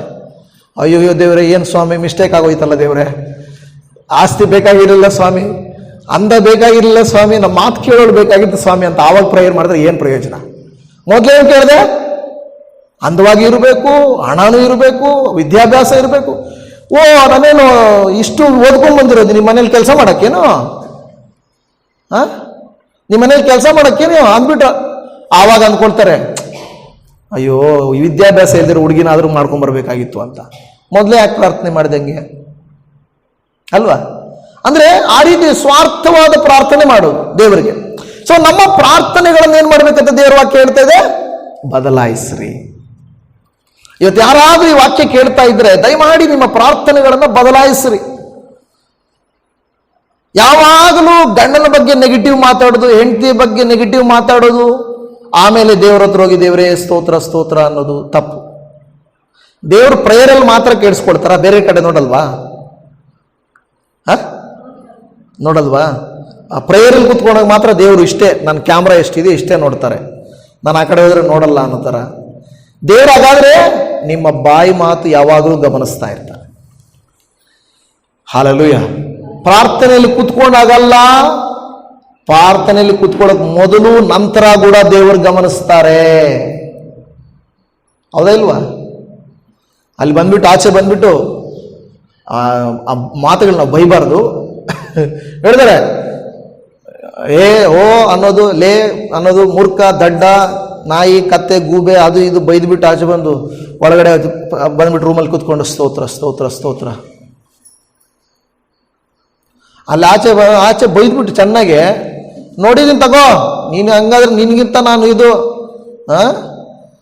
ನೀನು ನನ್ನ ಮುಖ ನೋಡಿಲ್ಲ, ಇನ್ನೂ ನನ್ನ ಬಗ್ಗೆ ಇನ್ನೂ ಗೊತ್ತಿಲ್ಲ, ನನ್ನದು ಎಂಥವನು, ನಾನು ಎಂಥವಳು, ಹ್ಞೂ ಅಂತೇಳಿ ಜಗಳ ಮಾಡಿಬಿಟ್ಟು ಆಚೆ ಪಾಸ್ಟರ್ ಫೋನು, ಪಾಸ್ಟರ್ ಪ್ರೈಸ್ ಅಲ್ಲ ಪಾಸ್ಟರ್, ಏನಮ್ಮ ಏನು ಮಾಡ್ತಾ ಇದ್ದಾರೆ? ಚೆನ್ನಾಗಿದ್ದೀವಿ ಪಾಸ್ಟರ್, ಇವಾಗ ಪ್ರೇಯರ್ ಮಾಡ್ಕೊಂಡು ಬಂದೆ ಪಾಸ್ಟರ್. ಏನು ಪ್ರೇಯರ್? ಆಚೆಗಡೆ ಮಂಗಳಾರತಿ ಇತ್ತು ಬಂದಿರ್ತಾರೆ. ಅಂದರೆ ಪಾಸ್ಟರ್ ಮುಂದೆ ತೋರಿಸ್ಕೊಳ್ಳೋದು ನಾನು ಪ್ರೇಯರ್ ಮಾಡಿ ಬಂದೆ ಅಂದರೆ ದೇವರಲ್ಲಿ ನೋಡ್ಲಿಲ್ವಾ? ಇಲ್ಲೇ ನೋಡೋದು, ಪಾಸ್ಟರ್ ಜೊತೆ ಮಾತಾಡಿದ್ದು ಪ್ರೇಯರ್ ಮಾಡಿದ್ದು ಮಾತ್ರ ನೋಡ್ತಾರಾ? ದೇವರು ನಮ್ಮ ಎಲ್ಲ ನಡವಳಿಕೆಯನ್ನು ಗಮನಿಸ್ತಾರೆ. ದೇವರು ಅಯ್ಯೋ ದೇವರೇ, ಏನು ಈ ಮಗಳು ನಟನೆ ಮಾಡ್ತಾಳೆ, ಮಗನು ಏನು ನಟನೆ ಮಾಡ್ತಾನೆ ನೋಡಪ್ಪ ಅಂತ ತಲೆ ಚೆಚ್ಕೊಡ್ತಾನೆ ದೇವ್ರು ಅಲ್ವಾ? ಹಂಗಿರೋದು ದೇವ್ರು ಹೆಂಗೆ ಉತ್ತರ ಕೊಡೋದು? ನಮ್ಮನ್ನು ನಾವೇ ಪರೀಕ್ಷೆ ಮಾಡ್ಕೊಳ್ಳೋಣ. ನಮ್ಮ ಪ್ರಾರ್ಥನೆ ಸರಿ ಇಲ್ಲ ಅಂದರೆ ದೇವ್ರು ಹೆಂಗೆ ಉತ್ತರ ಕೊಡ್ತಾರೆ? ಯೋಚನೆ ಮಾಡ್ತಾರೆ, ಏನು ಮಾಡಲಿ ನಾನು, ಇವರ ಪ್ರಾರ್ಥನೆಗೂ ಇವರ ನಡವಳಿಕೆಗೂ ಸೆಟ್ ಆಗ್ತಾ ಇಲ್ಲಲ್ಲ, ಸೆಟ್ ಆಗ್ತಾ ಇಲ್ಲ, ಮತ್ತೆ ನಾನು ಹೇಗೆ ಉತ್ತರ ಕೊಡಲಿ ಅಂತ ಹೇಳಿ ದೇವರು ಮಾಡ್ತಾರೆ. ದೇವ್ರ ಜನವೇ, ದೇವರೇ ಯಾಕೆ ಮಾತಾಡ್ತಾ ಇಲ್ಲಪ್ಪ, ಯಾಕಪ್ಪ ನನಗೆ ಈ ಥರ ಮಾಡ್ತಾ ಇದೆಯಾ? ದೇವ್ರು ಹೇಳ್ತಾನೆ, ಸರಿಯಾಗಿ ಪ್ರಾರ್ಥನೆ ಮಾಡೋದು ಕಲ್ತ್ಕೋ, ನಿನ್ನ ಪ್ರೇಯರನ್ನು ನೀನು ಮಾರ್ಪಡಿಸಿಕೋ. ನೀನು ಇಲ್ಲೇ ದೇವ್ರ ಹತ್ರ ಕೇಳಬೇಕು, ದೇವ್ರೇ ನನ್ನ ಪ್ರೇಯರ್ ಹೇಗೆ ಚೇಂಜ್ ಮಾಡ್ಕೊಳ್ಳಿ, ನನಗೆ ತಿಳಿಸಪ್ಪ ಅಂತ ನೀವು ಪ್ರೇಯರ್ ಮಾಡ್ರಿ, ದೇವರು ಖಂಡಿತ ತಿಳಿಸ್ಕೊಡ್ತಾರೆ. ಇವತ್ತು ಕೆಲವು ವಿಷಯಗಳು ನಿಮ್ಗೆ ಗೊತ್ತಾಗಿದೆಯಲ್ಲ, ಹೆಂಗ್ ಪ್ರೇಯರ್ ಮಾಡಬಾರ್ದು, ಹೆಂಗ್ ಮಾಡಬಾರ್ದು ಅಂತ, ಹಂಗೆ ದೇವ್ರು ತಿಳಿಸ್ಕೊಡ್ತಾರೆ. ಅದೇ ರೀತಿಯಲ್ಲಿ ನಾವೇನು ಮಾಡ್ಬೇಕಿರ್ಬೇಕು? ರೋಮ 8:28 ರೋಮಾಪುರದವರಿಗೆ ಬರೆದ ಪತ್ರಿಕೆ 8:28 ವಾಕ್ಯದಲ್ಲಿ, ಇದಲ್ಲದೆ ದೇವರ ಸಂಕಲ್ಪದ ಮೇರೆಗೆ ಕರೆಯಲ್ಪಟ್ಟು ಆತನನ್ನು ಪ್ರೀತಿಸುವವರ ಹಿತಕ್ಕಾಗಿ ಎಲ್ಲಾ ಕಾರ್ಯಗಳು ಅನುಕೂಲವಾಗುತ್ತವೆ ಎಂದು ನಮಗೆ ಗೊತ್ತದೆ. ಆದರೆ ದೇವರ ಹತ್ರ ಬರ್ರಿ, ಅನುಕೂಲವಾಗಬೇಕಾ? ದೇವರ ಹತ್ರ ಬರ್ರಿ ಅಂತ ದೇವರ ವಾಕ್ಯ ಹೇಳುತ್ತಾ ಇದೆ. ಐದನೇ ಕಾರ್ಯ ಏನಂದ್ರೆ ದೇವರು ಮೌನವಾಗಿರುವುದಕ್ಕೆ. ಏನಂದ್ರೆ ಮೌನವಾಗಿದ್ದಾನೆಂದ್ರೆ, ನೋಡಿ ಯೇಸು ಸ್ವಾಮಿ ಕೂಡ ಇದನ್ನು ಅನುಭವಿಸಿದನು, ಹೌದಲ್ವಾ? ಯೇಸು ಸ್ವಾಮಿಗೂ ಕೂಡ ದೇವರು ಮೌನವಾಗಿದ್ದಾನೆ. ಯಾವಾಗ? ಹೇಗೆ ಗೊತ್ತಾಗುತ್ತೆ? ಯೇಸು ಸ್ವಾಮಿ ಶಿಲುಬೆಯಲ್ಲಿದ್ದಾಗ ದೇವರೇ ಯಾಕೆ ನನ್ನನ್ನು ಕೈ ಬಿಟ್ಟಿ? ಅದರ ಅರ್ಥ ಏನಾಯಿತು? ದೇವರು ತನ್ನನ್ನು ಕೈ ಬಿಟ್ಟಿದ್ದಾನೆಂಬ ಭಾವನೆ ಬಂತು. ನಿಜ, ಕರೆಕ್ಟು. ಒಂದು ವಿಧವಾಗಿ ನೋಡಿದ್ರೆ ಅದು ಪ್ರವಾದನೆ ನೆರವೇರುವುದಕ್ಕಾಗಿಯೇ. ಇನ್ನೊಂದು ವಿಧದಲ್ಲಿ ನಾವು ನೋಡುವಾಗ ದೇವರು ಆ ಭಾರವನ್ನೆಲ್ಲ ಒತ್ತುಕೊಂಡಿರುವಾಗ ಕೈ ಬಿಡಲ್ಪಟ್ಟಂತಾಗಿರ್ತದೆ. ನಾವು ದೇವರ ಹತ್ರ ಯಾವಾಗ ವಾಗ್ವಾದ ಮಾಡ್ತೀವಿ, ಯಾವಾಗ ದೇವರ ಹತ್ರ ಪ್ರೇಯರ್ ಮಾಡ್ತೀವಿ ಗೊತ್ತಾ? ತುಂಬ ಕಷ್ಟ ಆಗೋದಾಗ. ಸುಖವಾಗಿದ್ದಾಗ ನಿಜವಾಗಿ ನಾವು ಪ್ರೇಯರೇ ಮಾಡಲ್ಲ, ವಾಕ್ಯನೇ ಓದಲ್ಲ, ಯಾಕಂದರೆ ಎಲ್ಲ ಚೆನ್ನಾಗಿ ನಡೀತಾ ಇದೆಯಲ್ಲ, ದೇವರಿಗೆ ಸ್ತೋತ್ರ. ಆದರೆ ಏನಾದರೂ ಕಷ್ಟ ಬಂತು ಅಂದರೆ ಅಪ್ಪ ಕರ್ತನೇ ಕರ್ತನೇ, ಕಷ್ಟ ಬಂದಾಗ ಕರ್ತನೇ ಕರ್ತನೇ ಕರ್ತನೇ ಅಂತ ಇದೆ. ನಾವು ಆ ರೀತಿಯಾಗಿರಬಾರ್ದು. ಯಾಕೆಂದರೆ ಮೌನವಾಗಿದ್ದಾರೆ ಅಂತ ಹೇಳಿದ್ರೆ ನಮಗೆ ಗೊತ್ತಾಗಬೇಕು ದೇವರು ಏನೋ ಒಂದು ಏನಂದರೆ ನಮ್ಮ ಜೊತೆಯಲ್ಲಿ ಇರ್ತಾನೆ. ಇನ್ನೊಂದು ವಿಷಯ, ದೇವರು ಮೌನವಾಗಿದ್ದಾರೆ ಅಂದರೆ ದೇವರಿಗೊಂದು ಉದ್ದೇಶ ಇರುತ್ತೆ. ದೇವರು ಮೌನವಾಗಿದ್ದಾರೆ ಅಂದರೆ ಒಂದು ಉದ್ದೇಶ ಇಟ್ಟುಕೊಂಡಿರ್ತಾರೆ ದೇವರು. ಯಾಕೆಂದ್ರೆ ದೇವರು ತಡ ಮಾಡ್ತಾನೆ. ಯಾಕಂದ್ರೆ ನಿಮ್ಮನ್ನ ಸಿದ್ಧ ಮಾಡುವುದಕ್ಕಾಗಿ ತಡ ಮಾಡ್ತಾ ಇರ್ತಾನೆ. ನಿಮ್ಮನ್ನ ನಂಬಿಕೆಯಲ್ಲಿ ಬೆಳೆಸುವುದಕ್ಕೆ ದೇವರು ತಡ ಮಾಡ್ತಾ ಇರ್ತಾನೆ. ಉತ್ತಮವಾದದ್ದನ್ನು ಕೊಡುವುದಕ್ಕೆ ತಡ ಮಾಡ್ತಾ ಇರ್ತಾನೆ. ಹೌದಲ್ವಾ? ಕೆಲವು ಸಾರಿ ದ ಬೆಸ್ಟ್ ಅನ್ನು ಕೊಡಬೇಕಾದ್ರೆ ನೋಡಿ, ಟೈಮ್ ನಾವು ಎಷ್ಟು ತಗೊಳ್ತೀವೋ ಅಷ್ಟು ಒಳ್ಳೆಯದಾಗಿ ನಾವು ತಯಾರು ಮಾಡ್ತೇವೆ ಅಲ್ವಾ? ಹಂಗೆ ಸುಮ್ಮನೆ ಹಂಗೆ ಅದು ಇದು ಕತ್ತರಿಸಿ ಹಾಕಿ ಮಾಡಿಬಿಟ್ರೆ ತರಕಾರಿ ಸಾಂಬಾರು ಹೆಂಗಿರುತ್ತೆ? ಇಷ್ಟಪಡದೆ ಇದ್ರೆ ತರಕಾರಿ ಸಾಂಬಾರು, ಅದ್ಯಾವುದೋ ಒಂದು ವಿಡಿಯೋ ನೋಡಿದೆ. ಏನೇನು ಮಾಡಿದೀಯ ಅಡುಗೆಗೆ ಅಂತ ಕೇಳಿದ್ರೆ ರಸಮ್ಮು, ಸಾಂಬಾರು, ಪಲ್ಯ. ಹೌದಾ ಅವ್ರಿ ಒಳ್ಳೇದು, ಇಷ್ಟು ಬೇಗ ಮಾಡಿಬಿಟ್ಟ ಅಂತೇಳಿ ಆ ವಿಡಿಯೋ ನನಗೆ ತುಂಬ ತಮಾಷೆ ಆಗಿತ್ತು. ರಸಮ್ಮು, ಸಾಂಬಾರು, ಪಲ್ಯ. ಹೌದಾ, ಇಲ್ಲಿ ತಗೊಂಬಂದು ಹಾಕೊಡು, ಇಲ್ಲಿ ರಸಮ್ ಹಾಕು ಅಂದ್ರೆ ಮೇಲ್ಮೇಲೆನೆ ರಸಮ್ ಹಾಕ್ತಾಳೆ. ಪಲ್ಯ ಅಂದ್ರೆ ಅದನ್ನೇ ಸ್ವಲ್ಪ ತರಕಾರಿ ಎತ್ತಿ ಹಾಕ್ತಾಳೆ. ಸಾಂಬಾರು ಅಂದ್ರೆ ಕಲ್ಸ್ಬಿಟ್ಟು ಹಾಕ್ತಾಳೆ. ಅರೆ, ಒಂದೇ ಪಾತ್ರೆಯಲ್ಲಿ ಒಂದೇ ಐಟಮ್ ಅಲ್ಲಿ 3-5 ರಸಮ್ಮು, ಸಾಂಬಾರು, ಪಲ್ಯ. ಅಬ್ಬಬ್ಬಾ. ಹಾಗೆ ಅಡಿಗೆ ಮಾಡಿದ್ರೆ ಗೊತ್ತಿರೋರಿಗೆ ಎಲ್ಲ ಕಟ್ ಮಾಡಾಕಿ ಹೇಳೋದು, ಇದೇ ಜಾಸ್ತಿ ನಿನ್ಗೆ ಮಾಡಾಕಿರೋದು, ತಿನ್ನು, ಇಲ್ಲಾಂದ್ರೆ ಹೋಗು ಹೋಟ್ಲಲ್ಲಿ ತಿನ್ಕೊಂಬ ಹೋಗು ಅಂದ್ಬಿಟ್ರೆ ಹೆಂಗ್ ಮಾಡೋದು ಅಲ್ವಾ? ಹಾಗೆ ಇಲ್ಲಿ ನೋಡುವಾಗ ದೇವರ ವಾಕ್ಯ, ದೇವರು ನಾವು ಟೈಮ್ ತಗೊಂಡು ಮಾಡುವಾಗ ಒಂದು ಒಳ್ಳೆ, ನೋಡಿ ಅಡಿಗೆ ಮಾಡೋದೊಂದು ಕಲೆ ಅಂತೆ ಅಲ್ವಾ? ಇಷ್ಟಪಟ್ಟು ಮಾಡಿದ್ರೆ ಟೇಸ್ಟ್ ಆಗಿ ಬರುತ್ತೆ, ಬೇಕಾಬಿಟ್ಟಿ ಮಾಡಿದ್ರೆ ಬರಲ್ಲ ಅಲ್ವಾ? ಬೇಕಾಬಿಟ್ಟಿ ಮಾಡಿದ್ರೆ ಬರಲ್ಲ. ದೇವರು ತಡ ಮಾಡ್ತಾ ಇದ್ದಾನೆ ಅಂದ್ರೆ ಅದರ ಅರ್ಥ ಬೆಸ್ಟ್ ಆಗಿರೋದನ್ನ ಕೊಡ್ಲಿಕ್ಕೆ, ಒಳ್ಳೆಯದನ್ನ ಕೊಡ್ಲಿಕ್ಕೆ ನೋಡ್ತಾ ಇರ್ತಾನೆ. ಕೆಲವು ಸಾರಿ ಕಳವಳ ಜಾಸ್ತಿ, ಜಾಬ್ ಸಿಕ್ಕಿಲ್ಲ, ಮದುವೆ ಆಗಿಲ್ಲ, ನನ್ನ ಮನೆ ಕಟ್ಟಕ್ಕಾಗಿಲ್ಲ, ಬಾಡಿಗೆ ಮನೆ ಸಿಕ್ಕಿಲ್ಲ, ಮಕ್ಕಳಿಗೆ ಆರೋಗ್ಯ ಆಗಿಲ್ಲ, ಬೇಗ ಆಗಿಲ್ಲ. ದೇವರಲ್ಲಿ ನಾವು ಶಾಂತವಾಗಿದ್ದು, ದೇವರೇ ನೀನು ಉತ್ತಮವಾದದ್ದನ್ನೇ ಕೊಡುತ್ತಿ, ಒಳ್ಳೆಯದನ್ನೇ ಕೊಡ್ತೀಯ, ನಾನು ನಂಬ್ತಾ ಇದ್ದೀನಿ ಅಪ್ಪ ಅಂತ ನಾವೇನು ಮಾಡಬೇಕು? ನಂಬಬೇಕು. ಆ ನಂಬಿಕೆಯಲ್ಲಿರೋ, ನೋಡಿ ಬೈಬಲಲ್ಲಿ ಉದಾಹರಣೆ ನಾನು ತಗೊಳಕ್ ಹೋದ್ರೆ ಟೈಮ್ ಆಗೋಗುತ್ತೆ. ಯಾರೆಲ್ಲ ಕಾಯ್ತಾ ಇದ್ರು ಅವರು ದ ಬೆಸ್ಟ್ ಅನ್ನೇ ಹೊಂದಿಕೊಂಡ್ರು. ಹಾಲೆಲೂಯ. ಇಸಾಕನಿಗೆ ವಯಸ್ಸಾಗೋಗ್ತಾ ಇತ್ತು, 40 ವಯಸ್ಸು ದಾಟೋಗಿತ್ತು. ಎಲ್ಲರೂ ಕೇಳ್ತಾ ಇದ್ದಾರೆ ಅಬ್ರಾಹ್ಮ ಎಲ್ಲಿ ಮದುವೆ ಮಾಡ್ಲಿಲ್ವಾ ಮಗನಿಗೆ? ಎಲ್ಲರೂ ಅಕ್ಕಪಕ್ಕ ಇರೋರೆಲ್ಲ ಕೇಳ್ತಾರೆ, ನಮ್ಮ ಮಗಳನ್ನ ಮಾಡ್ಕೊಳ್ರಿ, ಯಾಕೆಂದ್ರೆ ಅವ್ರಿಗೆ ಆಸ್ತಿ ಇದೆ, ಎಲ್ಲ ಇದೆ, ಒಳ್ಳೆ ವ್ಯಕ್ತಿಗಳು, ನಮ್ಮ ಮಗಳು ಮಾಡ್ಕೊಳ್ರಿ ಅಂದ್ರು. ಅಬ್ರಾಹ್ಮ ಹೇಳಿದಾನೆ, ನೋ, ಮಾಡ್ಕೊಳ್ಳಲ್ಲ. ಯಾಕೆ? ಇಲ್ಲ, ನನ್ನ ದೇವರ ನಂಬಿರೋನ್ನ ನನ್ನ ಜಾಗದಿಂದ ನಾನು ತಗೊಂಡ್ಬರ್ತೀನಿ, ಲೇಟ್ ಆದರೂ ಪರವಾಗಿಲ್ಲ, ಲೇಟೆಸ್ಟ್ ಆಗಿರೋದನ್ನ ದೇವರು ಕೊಡ್ತಾರೆ. ಹಾಲೆಲೂಯ. ಲೇಟ್ ಆದರೂ ಲೇಟೆಸ್ಟ್ ಆಗಿರೋದು. ಕೆಲವರು ಹೇಳ್ತಾರಲ್ಲ, ಒಂದು ಗಾಡಿನೋ ಟಿವಿನೋ ಏನೋ ತಗೊಂಡ್ಬಂದ್ಬಿಡ್ತಾರೆ, 1-2 ದಿನ ಆದ್ಮೇಲೆ ಬೇರೆಯವ್ರ ಪಕ್ಕದ ಮೇಲೆ ಟಿವಿ ತರ್ತಾರೆ. ಎಷ್ಟು ಅಂದ್ರೆ 25,000. ಅರೆ, ಇದೇ ಟಿವಿಗೆ ನಾವು 35,000 ಕೊಟ್ವಲ್ರ ಅಲ್ವಾ? ಮತ್ತೆ ನಮ್ಮದು ಡುಮ್ಮಕ್ಕೈತೆ ಟಿವಿ, ಇವ್ರದ್ದು ನೋಡಿ ಎಷ್ಟು ಸಣ್ಣಕ್ಕೈತೆ ಅಲ್ವಾ? ನೀವು ಸ್ವಲ್ಪ ಕಾಯ್ಬೇಕಾಗಿತ್ತು, ಒಳ್ಳೆ ಮಾಡಲ್ ಬರೋದು ಅಲ್ವಾ?